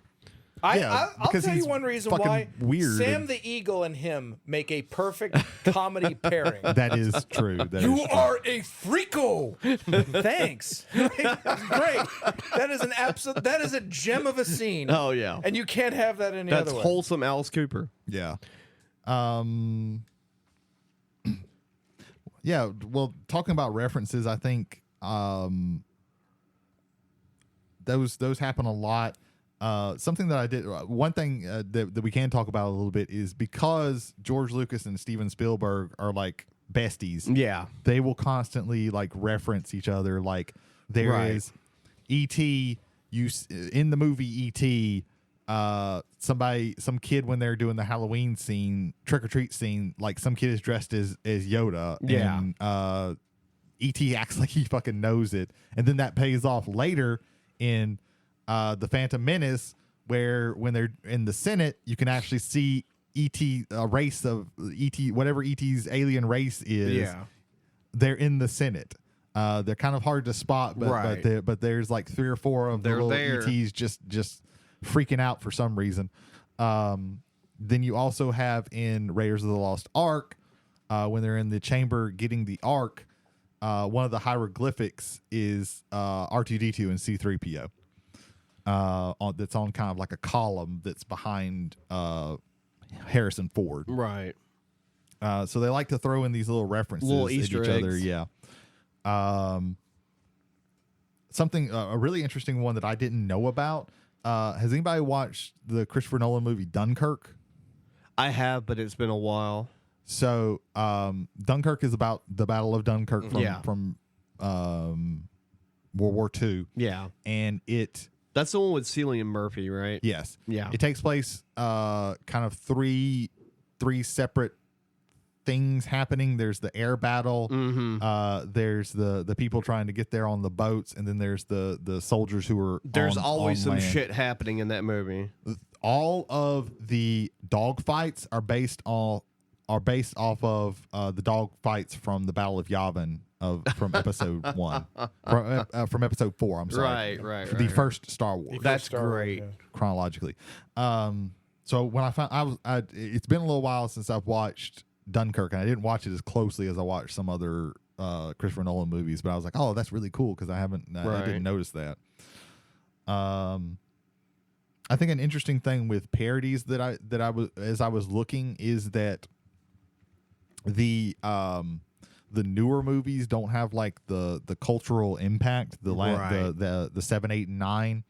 They don't have kind of the cultural impact that the older movies, even the prequels, have. Right. And it's very funny because the I think the cultural impact of the first 3 are like stronger, but the prequel trilogy like is in the culture when it comes to like memes. Like there's way more memes of the prequels. And I think mostly that becomes all the people making memes and shit like that. They watched the prequels growing up, like that was in their childhood and not necessarily the original Star Wars movies. It's like, what were you exposed to first? Yeah.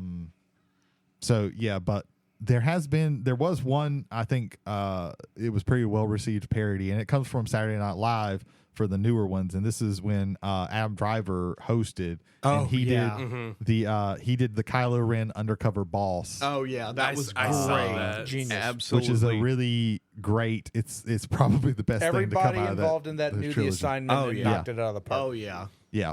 fantastic. Yeah, Adam Driver knows when to be like a serious actor, and then he also knows when to be like a silly person. So that's probably when it comes to parodies, that's really one of the only ones that I could find of the newer trilogy. Right. It's possible that one of the other people were on Saturday Night Live or something like that, and they did some parodies of that, but. And there's also references in sitcoms too, like there was like that 70s show where Eric Foreman watches Star Wars when it comes out for the first time, and it changes his whole life. Oh yeah.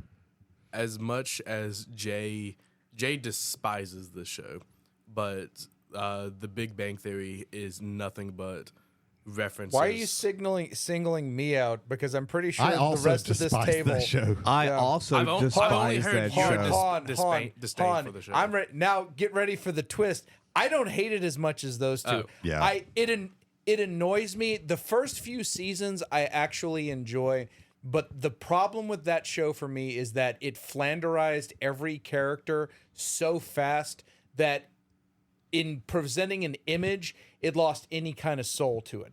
Yeah. They're even when they're being there more, and for lack of a better term, and I apologize if this offends, but for as neurodivergent as they were, Leonard is not a super geek. Like, he has super geek tendencies, but he's able to converse and like come out of his shell.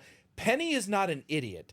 Penny just is a normal human being with dreams of being an actress and all these other things. Okay, I can get with that. Sheldon's weird. Sheldon's the weird character. Like, he's the Cosmo Kramer. Sure. Yeah. So like those first seasons, I don't mind so much. It's when they just hard dove into it, and it's just reference upon reference upon reference without any sort of comedy, which they had in the earlier seasons that they didn't have in later seasons. And to be fair, that's a problem that happens with a lot of sitcoms, is if they go on long enough, the characters kind of become parodies of themselves. But all that saying, hence the flanderization. yeah, I despise the show, and it actually insults me. Like, that's how much I don't. I despise like the show for like the same reasons, but on top of that, it's also characters in that show are portrayed as being like, oh, they're cute, quirky, and nerdy. No, actually, this is creepy depending on the point of view you're looking at. Some like, of them are. Wallowitz, like early seasons, Wallowitz, Yeah, they do have.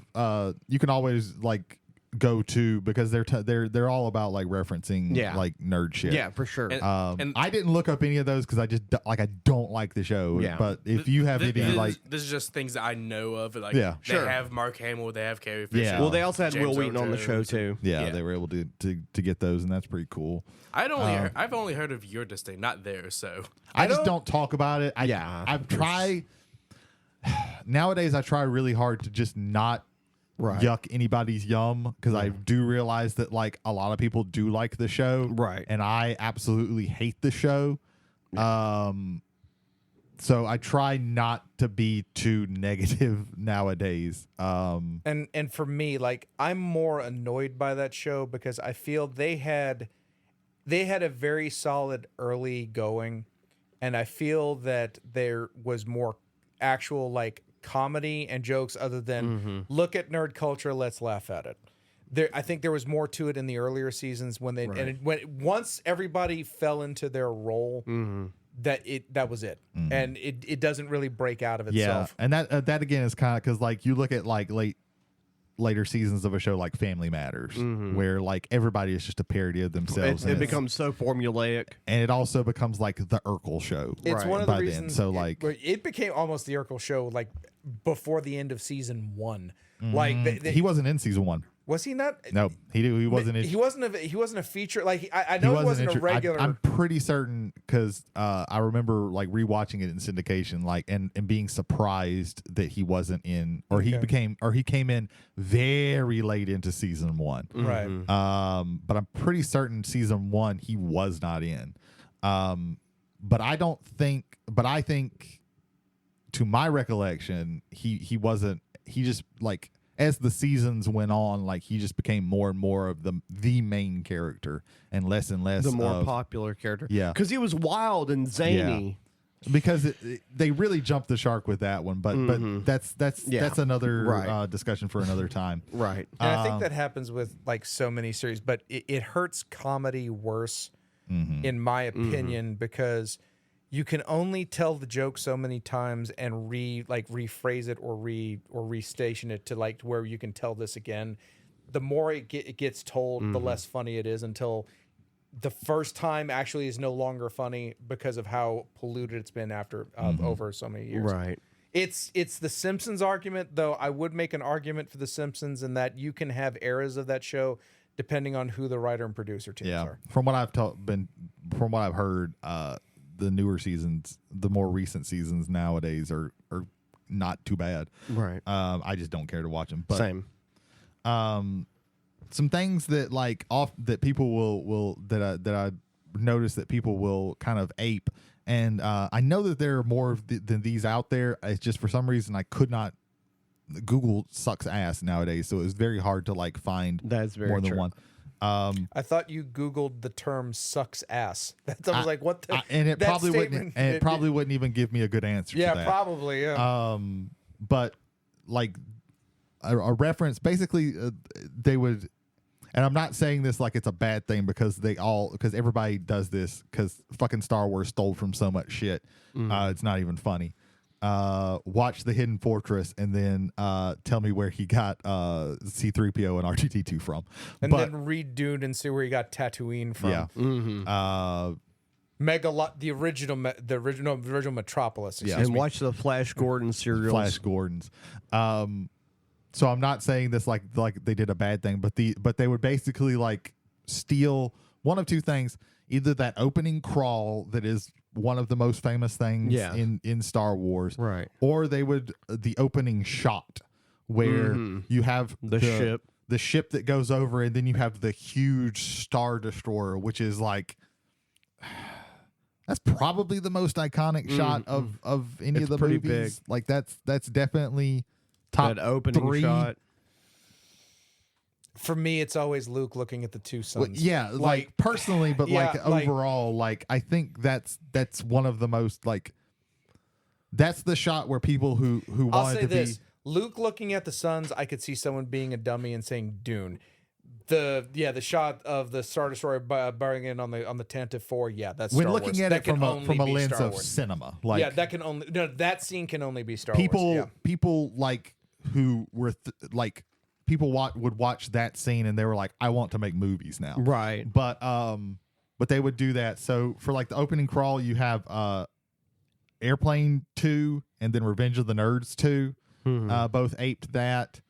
And then the opening scene with the ship, you actually have Toy Story 2 and then the movie The Mortal Engines. I didn't watch this movie, but I've seen Mortal little Engines, stills. but I don't the remember only thing anything I know about that it. movie is that Hugo Weaving is in it at some point in time. Yeah. I don't know Yeah. when. I don't know where. I just know Hugo Weaving's in it.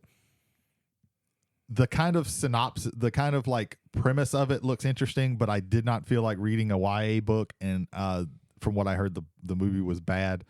I wanted it to be good. I really did. I love the notion of like the cities of the earth are Yeah. now like on giant fucking trucks. Yeah. And they eat smaller cities. But Yeah. but That's just bizarre and I believe crazy. that since everything that one kind of flips it upside down, where it's coming from the bottom because they're actually because they're moving on the ground. So Right. things are so it comes from the bottom instead of from the top. And I saw little clips of it, but I didn't watch like the whole thing. You've got we would be remiss if we did not mention the king of parody, and that is Weird Al Yankovic. When the episode 1 came out, he did The Saga Begins, right. in the tune of American Pie, Right. the Don McLean song, which is a really long song, and he just basically does the entire plot of episode 1. Right. Right. I have friends who vehemently despise this song because of the reverence they have for American Pie. Well, yeah, the American Pie is a very, very good song. My, this here Anakin guy, maybe Vader someday later. Now he's just a small fry. Yeah, it's good stuff. But yeah, he's the king of parodies. So like we would be derelict in our duties if we did not mention he had, this. was it Yoda as the what was the Yoda? Yoda. Yoda. Oh yeah, Yeah. that was Instead of Lola, the Kinks. Yeah. Yeah. I couldn't, for some reason, I couldn't think of any more of his songs, but I was like, I'm certain that he did some I more. think that's the only, like, those are the only two Star Wars songs, I think. I want to say. And The Saga Begins is the more popular one. Right. He makes albums, but like not every, those are The Saga Begins was a single. I don't think Yoda was a single. But yeah. The Simpsons makes tons of references constantly. Right. They even did like the Disney when Disney owned the Simpsons. They did. Still own them, right? Yeah, Yeah. they did. Well, when they first owned first them, got them, they made like several parodies. Basically they had the Simpsons do commercials for all their other properties because they had like Marvel shit and they had like Star Wars shit. Yep. Another one that so in the movie Men in Black, y'all remember the little worm thingies that were in like the break room? They actually speak Huttese, which is the language of the Hutts from Return of the Jedi. And I remember watching that and being like, hey, that sounds like the way Jabba the Hutt speaks. So we got that. Does anybody have anything else before like the last major one that I know everybody is screaming at us that we need to talk about? So in the year 2001, a movie which would go on to win 37 Academy Awards for Harvey Weinstein, Jay and Silent Bob Strike Back. Oh yeah, I'm sorry. Yeah. So this Mark is Hamill. this is less parody and more Well, reference. Right. he has like that entire the View Askew-universe has like tons and tons and tons of Star Wars references but because Kevin Smith is a humongous Yeah. Star Wars Right. fan. Yeah, and my favorite, if I have to pick a favorite reference yeah. out of this, This is the it's best from one. here because Mark Hamill plays the role of Cockknocker, Yeah. and fights Jay with laser swords, Yes. and cuts off Cockknocker's hand. Yeah. And Mark Hamill looks directly in the camera and I think says something to the neighborhood. It's like, don't you hate it when this happens? It's like, yeah. Yeah. So the way this comes about is the whole idea, the story of Jay and Silent Bob Strike Back. So back in Chasing Amy, there was a comic called Blunt Man and Chronic, which is basically a Batman rip off that they used Jay and Silent Bob as the references. And in Jay and Silent Bob Strike Back, they find out that the person that they sold their likenesses to, they're making a movie of Blunt Man and Chronic, and they want their motherfucking movie checks. So they go on a cross-country adventure to go interrupt the making of the movie so that they can because people are talking shit about the movie online, and they're mad because even though they're talking about Jay and Silent Bob, the characters in the comic and in the movie, they think that they're being talked about themselves.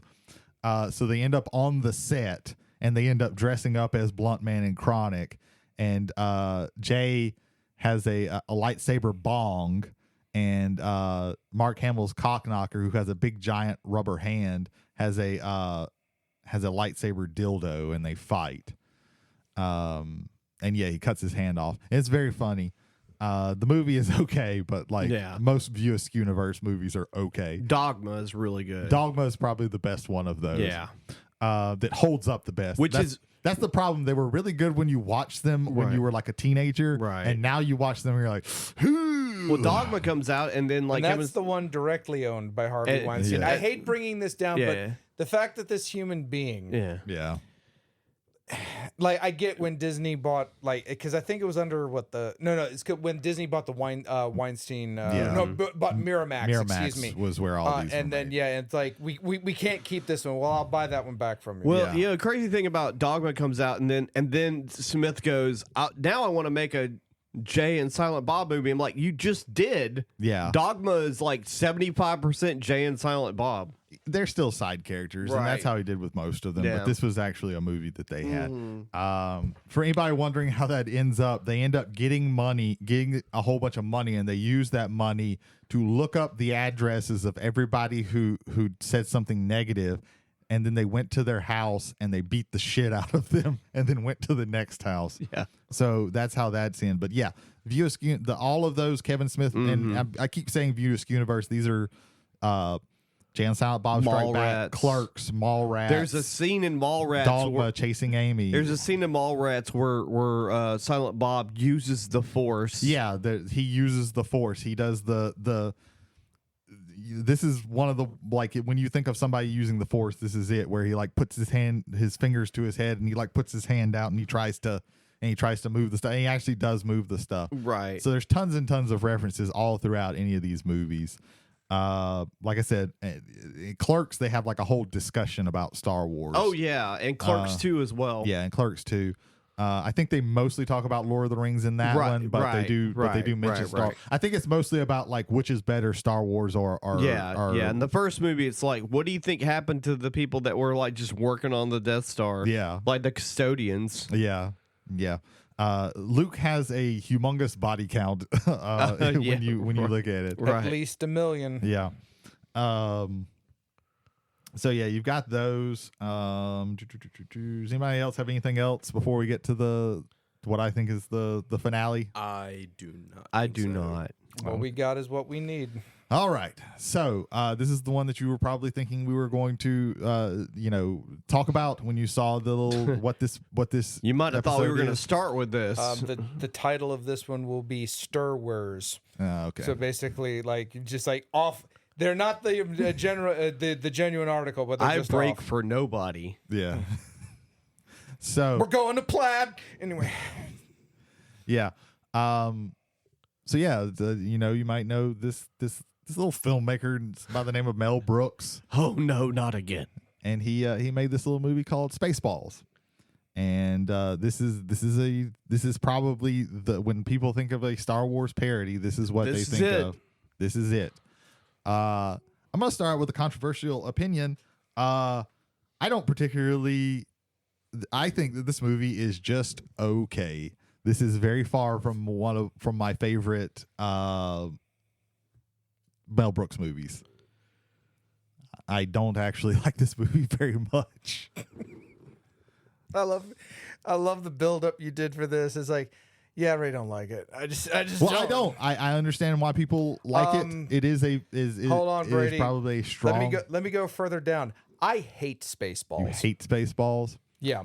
I at least appreciate Spaceballs, but I don't particularly like it all that much. This movie ticks down my opinion of Mel Brooks. I don't think it does that to me. It probably doesn't. But for me, I don't like. I think none of the jokes land for me, and that is fairly true for me. I don't. We're gonna spend this whole time shitting on this movie, and that's not what I mean. Yeah.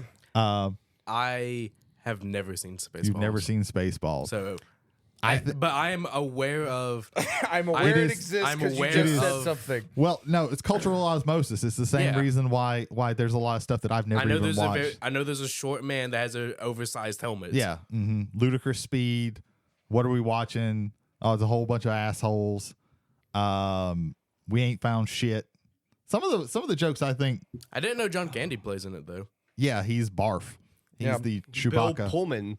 Yeah. Lone Star. Yeah. Rick Moranis. Who is Han Solo and Luke Skywalker. Yeah, pretty much. Mel Brooks is the Yoda character. The only thing I don't care for in that movie is really the Joan Rivers C-3PO character. Okay. I really don't care for that one. The one thing I despise in the movie, everything else is fine, but whenever they show Pizza the Hut, I hate that. That can't be. No. To me, wait. You don't think that's real? Look up Pizza the Hut. Hold on. Yeah, I will play. ahead. I will play background music. Hang Sure. on. What the fuck is this? It just looks like someone threw spaghetti on it. Yeah. Yeah. you taste good, boss. Yeah. Yeah. Someone actually eats part of him. Yeah. Give that man a minute to Rick breathe. 'Cause his Moranis lungs is aren't my working. favorite part of the movie. As Darth Helmet, I think he is very funny because it's fucking Rick Moranis. I really do love those parts too. I like the movie as a whole, but there are certain parts that are like way better. The movie's slow at certain parts for sure. My favorite two parts are when Yogurt, which is played by Mel Brooks, which is the Yoda parody, talks about all the merchandise. Oh yeah, that's a really joke. good bit. And then I like the bit where they're being chased down the corridor, and the main general guy is also being played by another character actor, and then makes the observation that you captured their stunt doubles. I think that's a really good joke as well. There's some good jokes in there. It's just overall, it's just not. I'll be like, this is gonna make some people mad. I like Robin Hood Men in Tights way better than I like Spaceballs. Well, yeah, I do too. I do like Spaceballs, but I will also say that there are a lot of like different parts in that movie that do not work. As far as like the funniest part in the desert bit before they get to Yogurt's palace or whatever is we haven't found shit, because there's like, they had this like stupid bit where Rick Moranis is wearing a giant like helmet, but it's made out of like Panama Jack hat that looks it's just really stupid. Oh yeah, the desert version of that. And then they're just hold on. What did you say? Did you say Yogurt's Palace? Yeah. Just explaining this movie to Ethan is hilarious because he knows some little bits, but he doesn't know like the deeper lore parts of it. And it's so fucking funny. There's a part in the desert where they're carrying the princess's luggage, and this goes on for too long. Yeah. And they just throw out this giant hair dryer out of the luggage, and they go, "Oh yeah, that's lighter, way lighter." It's not even a joke. It's not even a joke. But like, I like the movie, but it does have some parts that are like really, really difficult to get through after more than one watch. It really crystallized for me when back in the day, a YouTuber named Movie Bob did a series called Jim's Good Enough Movies, Right. where they're not like the best of this filmmaker, Right. But they're pretty okay, Right. And this was one of the ones that he did, and I was like, yeah, that pretty much sums it up for me. Like, I don't like, of all of his movies, this is probably the one that I least want to watch. It's kind of like when people reference it, it's kind of cringy to me. because I'm just like, Jesus Christ. But I was like, but I think it's an okay movie. It's just like it's very far down from, like, if you give me a list of Mel Brooks movies, we're gonna get really far before I pick this one. I think for me, if I'm gonna like pick like Mel Brooks movies, is like Young Frankenstein, Oh, yeah. Men in Tights, and History of the World Part 1. Yeah. Like the other ones are fine. Silent movies. It eventually became a movie, but the Broadway played The producers, really the producers is just genius. Yeah, I it's do really love the really good. producers. I do love the I producers. also really like Blazing Saddles. Oh yeah, Blazing Saddles. Yeah. I think what gets me with Spaceballs, the reason that I don't like it as much is because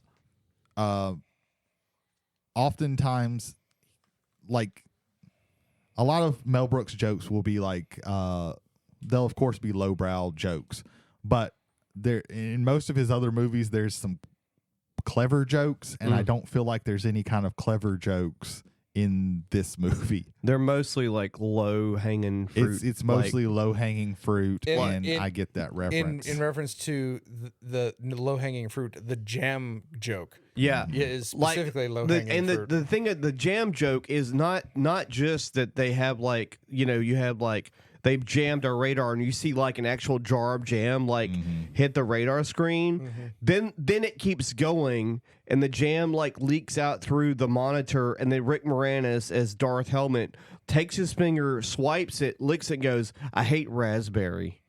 Yeah. You didn't need to go that far with that. You the could have jokes just go a little bit further. You could have usually just like stopped right there. like a Mel Brooks movie is like very snappy Normally, and it feels yeah. like these jokes linger a Keep little bit going too long, way too long. and that's Well, you and don't also want that.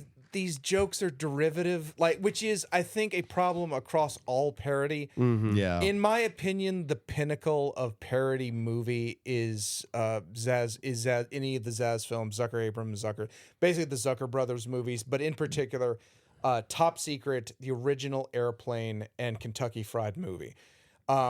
With Kentucky Fried Movie, it's more style parodies of it. And I think it really and truly, it's all style parodies there. And I think one of the reasons why Blazing Saddles works as a parody more so is because they weren't trying to ape one particular movie or one particular series of movies. It was about Westerns in general. Yeah. With the Zucker brothers, Top Secret is about spy movies and like war movies in general. I think that's why also Naked Gun, I also want to put out there. Naked Gun is about police procedurals in general. Right. Well, Robin Hood Men in Tights is also making fun of, like, the thing is, like, that movie came out like a couple years after another Robin Hood movie came out. Yeah, Prince of Thieves. Prince of Thieves. That's where, like, this joke doesn't really hit for a lot of people because if you weren't there in that time period, you don't get, unlike some other Robin Hoods, I speak with an English accent. Because he didn't speak with the English accent in Prince of Thieves. Yeah. So it was just And Kevin even though I was Costner. around, like I remember my parents watching Robin Hood, Prince of Thieves around me, but none of it, like literally none of it stuck. There were a lot of references to that movie in Men in Tights. But I watched the absolute hell out of Robin Hood Men in Tights. Right. And yeah, some of those jokes, like that joke, constantly went over my head. Right. The chastity belt joke is dumb to me. Yeah. I don't know. I thought it was funny. But yeah. So yeah, like Spaceballs. Oh, shit. Spaceballs. Yeah, Spaceballs is, a lot of people would consider it like the pinnacle of Star Wars parody. And I think, like the again, if for me, I like that we're going to plaid. I think that's funny, and Zaphne Duniga is just darling in that movie. I think some of the funnier bits are not Star Wars related. The Planet of the Apes bit is kind of funny until they keep going with the joke. And then the bit when they're at the restaurant, the alien bit. and they got fucking John Hurt yeah. to have like, oh no, not again. Like that's yeah. one And of the he's also not dead. It doesn't kill him. Yeah. That's just like, the The alien also does the xenomorph does. Yeah. Hello, my baby. Hello, Hello, yeah, my that's- darling. Yeah, that's pretty good. Yeah. Yeah, he has a little top hat and Yeah, everything. a little top hat and everything. great. Yeah, it's really, really good. Yeah. There are some good jokes in There's there. some good bits and I just jokes think in there. overall, like, Yeah. it doesn't Overall, land it doesn't for really me. hold up as well. I'm a certified prince. And I think some of it for me comes from if I want to watch a whole entire movie that is just a parody of Star Wars, I kind of just want to watch Star Wars. Like that. Yeah. That's kind of me personally. Yeah. I get why some people. Would you say that if you wanted to watch a parody of Star Wars, you'd watch The Rise of Skywalker? That's a parody of a movie. Period. I agree. But yeah, Jesus Christ, you got me all off track of what I was going to say. I'm sorry. I'm sorry I mentioned the Yeah, it shall the shall never not be after. named. That show never be The watched. never after. Yeah. I like that. But yeah, like that's another reason why I feel like it doesn't land. I get why people like it because it is like poking fun at all the things that we know that are funny, that are weird and don't work about Star Wars, or the jokes about like the merchandising and things like that. Really, and also there's really not many like the full movies that are a parody of Star Wars. Yeah, it's just a straight parody. Yeah. And it takes somebody like Mel Brooks, because Mel Brooks, I fucking love Mel Brooks. Right. I most of his movies I really, really like. It's just that this one just does not land for me. Right, man. And I don't particularly enjoy it when people reference it. But I also don't particularly enjoy when people reference Monty Python and the Holy Grail. I'm kind of tired of it. That's reference Life of Brian or something. nobody knows anything about Life of Brian because they only know about one thing from Monty Python. But that's neither here nor there. The Messiah. I'm not the Messiah. Only the Messiah would deny being the Messiah. Okay, I'm the Messiah. The Messiah! Listen, okay. But anyway, He can't come out. He's a naughty boy. I know I made that joke before, but yeah, it's just the Life of Brian influenced Denis Villeneuve's Dune. I'm just saying that right now. So, yeah, I think we've gotten a pretty good smattering of references and parodies. And again, I think wrapping this up, you really like the reason that there are so many references and this is so like inured into the culture, and there are so many of these parodies. It's because of how Star Wars just like has been such a thing since the 70s. Like, again, if you weren't there, I've watched like documentaries and stuff about it. Like, if you weren't there, just like understanding the cultural touchstone that the first Star Wars movie was, The beginning of like nerd culture. Yeah, it really starts like around that time or period. at the very least, it like the was seed, a shot in the arm. The seed is planted. I think the seed for modern nerd and pop Modern, culture yeah, starts yeah. there. Like it actually, I think it catalyzes it. I think it starts with Star Trek. Yeah, in the late that's why 60s, that's why I early said like 70s. it really Right. shot it in the arm Right, and like right. and like really supercharged it. Yeah. and it caused a lot of people to absolutely fall in love with this thing, and then they want to either tribute it or they want to parody it. And again, like I said, I think parody, comes from a sense of love. right. Sometimes there's a cheap knockoff Right. that's just wanting to make money, cash in. Star Crash. Yeah. That's where you get hardware wars and shit Yeah, like that. yeah. That's where you get Thumb Wars. Turkish Thumb Star wars. Wars. Yeah. yeah. Although it's Star Crash, Catherine Monroe. Yeah.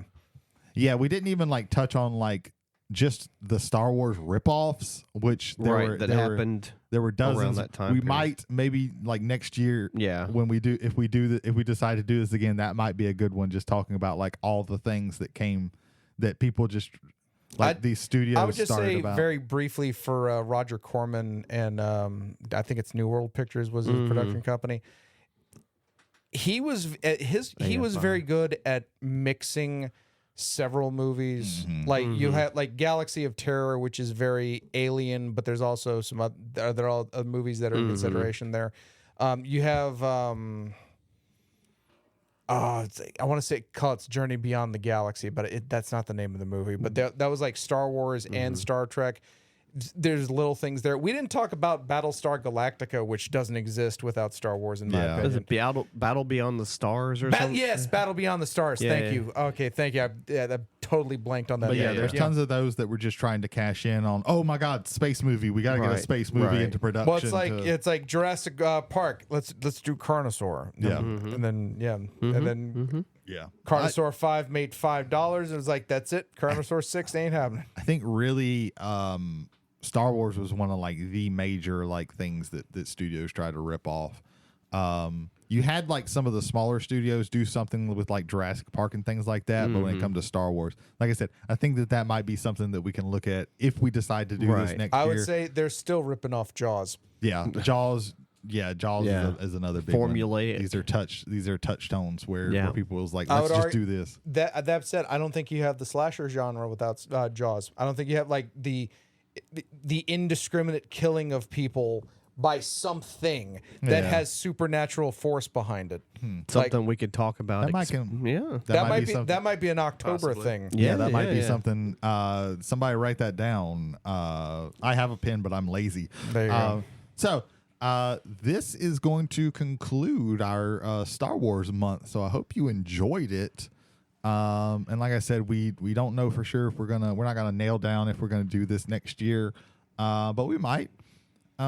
Should we tell them like not this coming month in June, but July will be Ghibli July. Yeah, And we're going to be reviewing and watching movies from the Studio Ghibli collection. 4 of the Ghibli collection.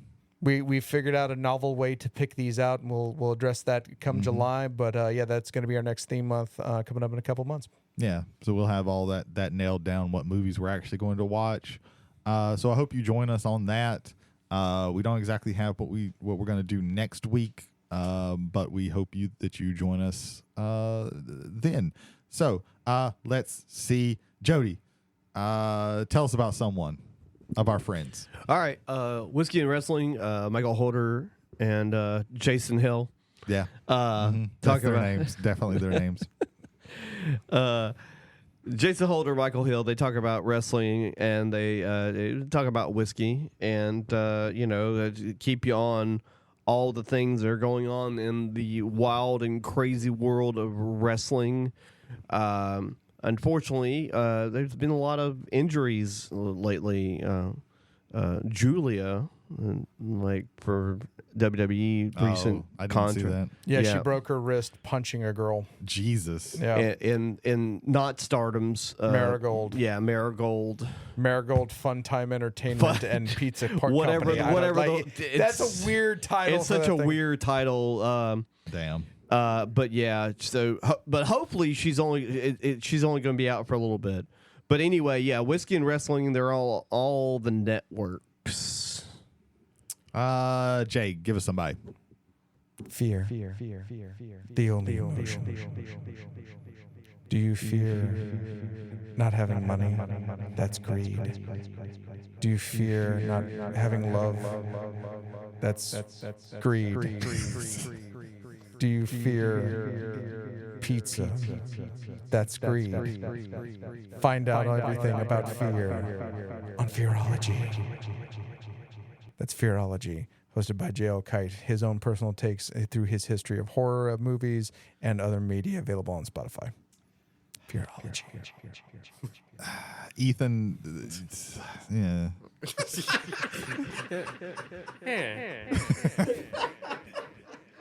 Yeah, see?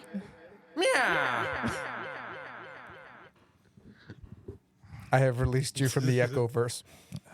If you also want to watch Spaceballs, but you also want to hear other people talk about it besides us, listen to Silence Your Cell Phone. Jared Hubbard and Kevin Shelton, they talk about movies and TV shows you should and should not be watching. They have a live show on YouTube whenever they feel like it. Check them out on Spotify. Again, that is Silence Your Cell Phones. You heard it here. Ethan Skinner says that they're going to watch Spaceballs. If they don't, write them angry letters and tell them, why aren't you listening to Ethan Skinner? It's Ethan's dying wish from pleurisy. I think Ethan Skinner checked out like when I heard Yogurt's Palace. Yeah, we broke him just explaining Spaceballs. Yeah, that's pretty heavy. I didn't baby. know it was that easy. No, Damn. there you go. We've been trying so hard for so long. We didn't even directly mention the combing the desert. Yeah. They comb the desert, literally. They literally have With a pick, comb. and they're. With a comb. That's when they say we ain't found shit. No. That was Michael Winslow from Yep. Police. Yep. I don't Yep. want it. No. The Death Star is a vacuum cleaner. That's okay. That Yeah. looks like a maid. Yeah. Come again? And it sucks the air out of the planet. That's how it kills them. The planet of Druidia. Okay. She's a Druish princess. The Millennium Falcon's a Winnebago. Funny, she doesn't look Druish. You're the host. You can stop this. I don't. Fuck. It's fun watching you lose it.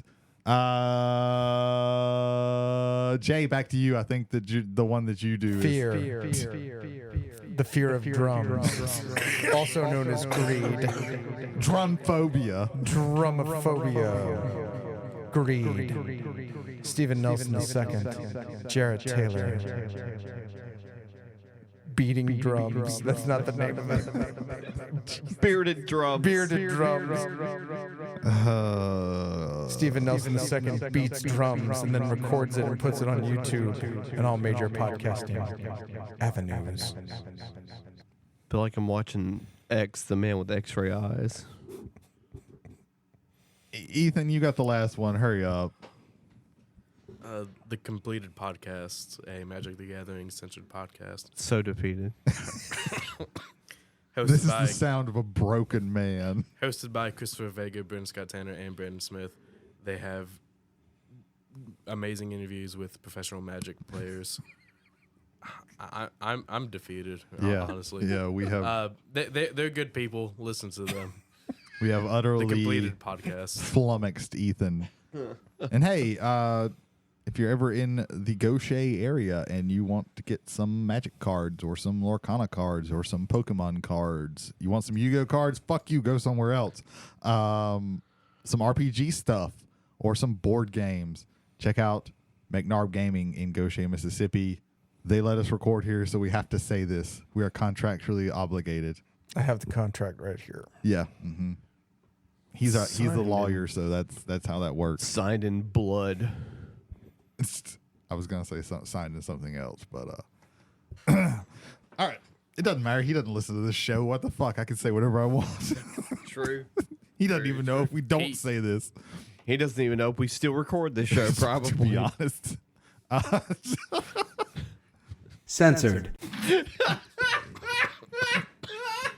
I'm only going to cut that. Just in case. Just that Just part. in case. So that's it for this show. We have been Travelers on the Omnibus, a field trip through nerd culture. I'm Brady Davis. I'm Jody Kite. I'm Ethan Skinner. I'm James McCarthy. Let's get this shit earlier than usual. Yeah. We need to make sure Ethan gets home safe. Look at his eyes. They're nodding in with the rhythm. The rhythm of the ending of the bus. They comb the desert. Yeah, at least They he has an comb- excuse for nodding off several times during this episode. I didn't nod.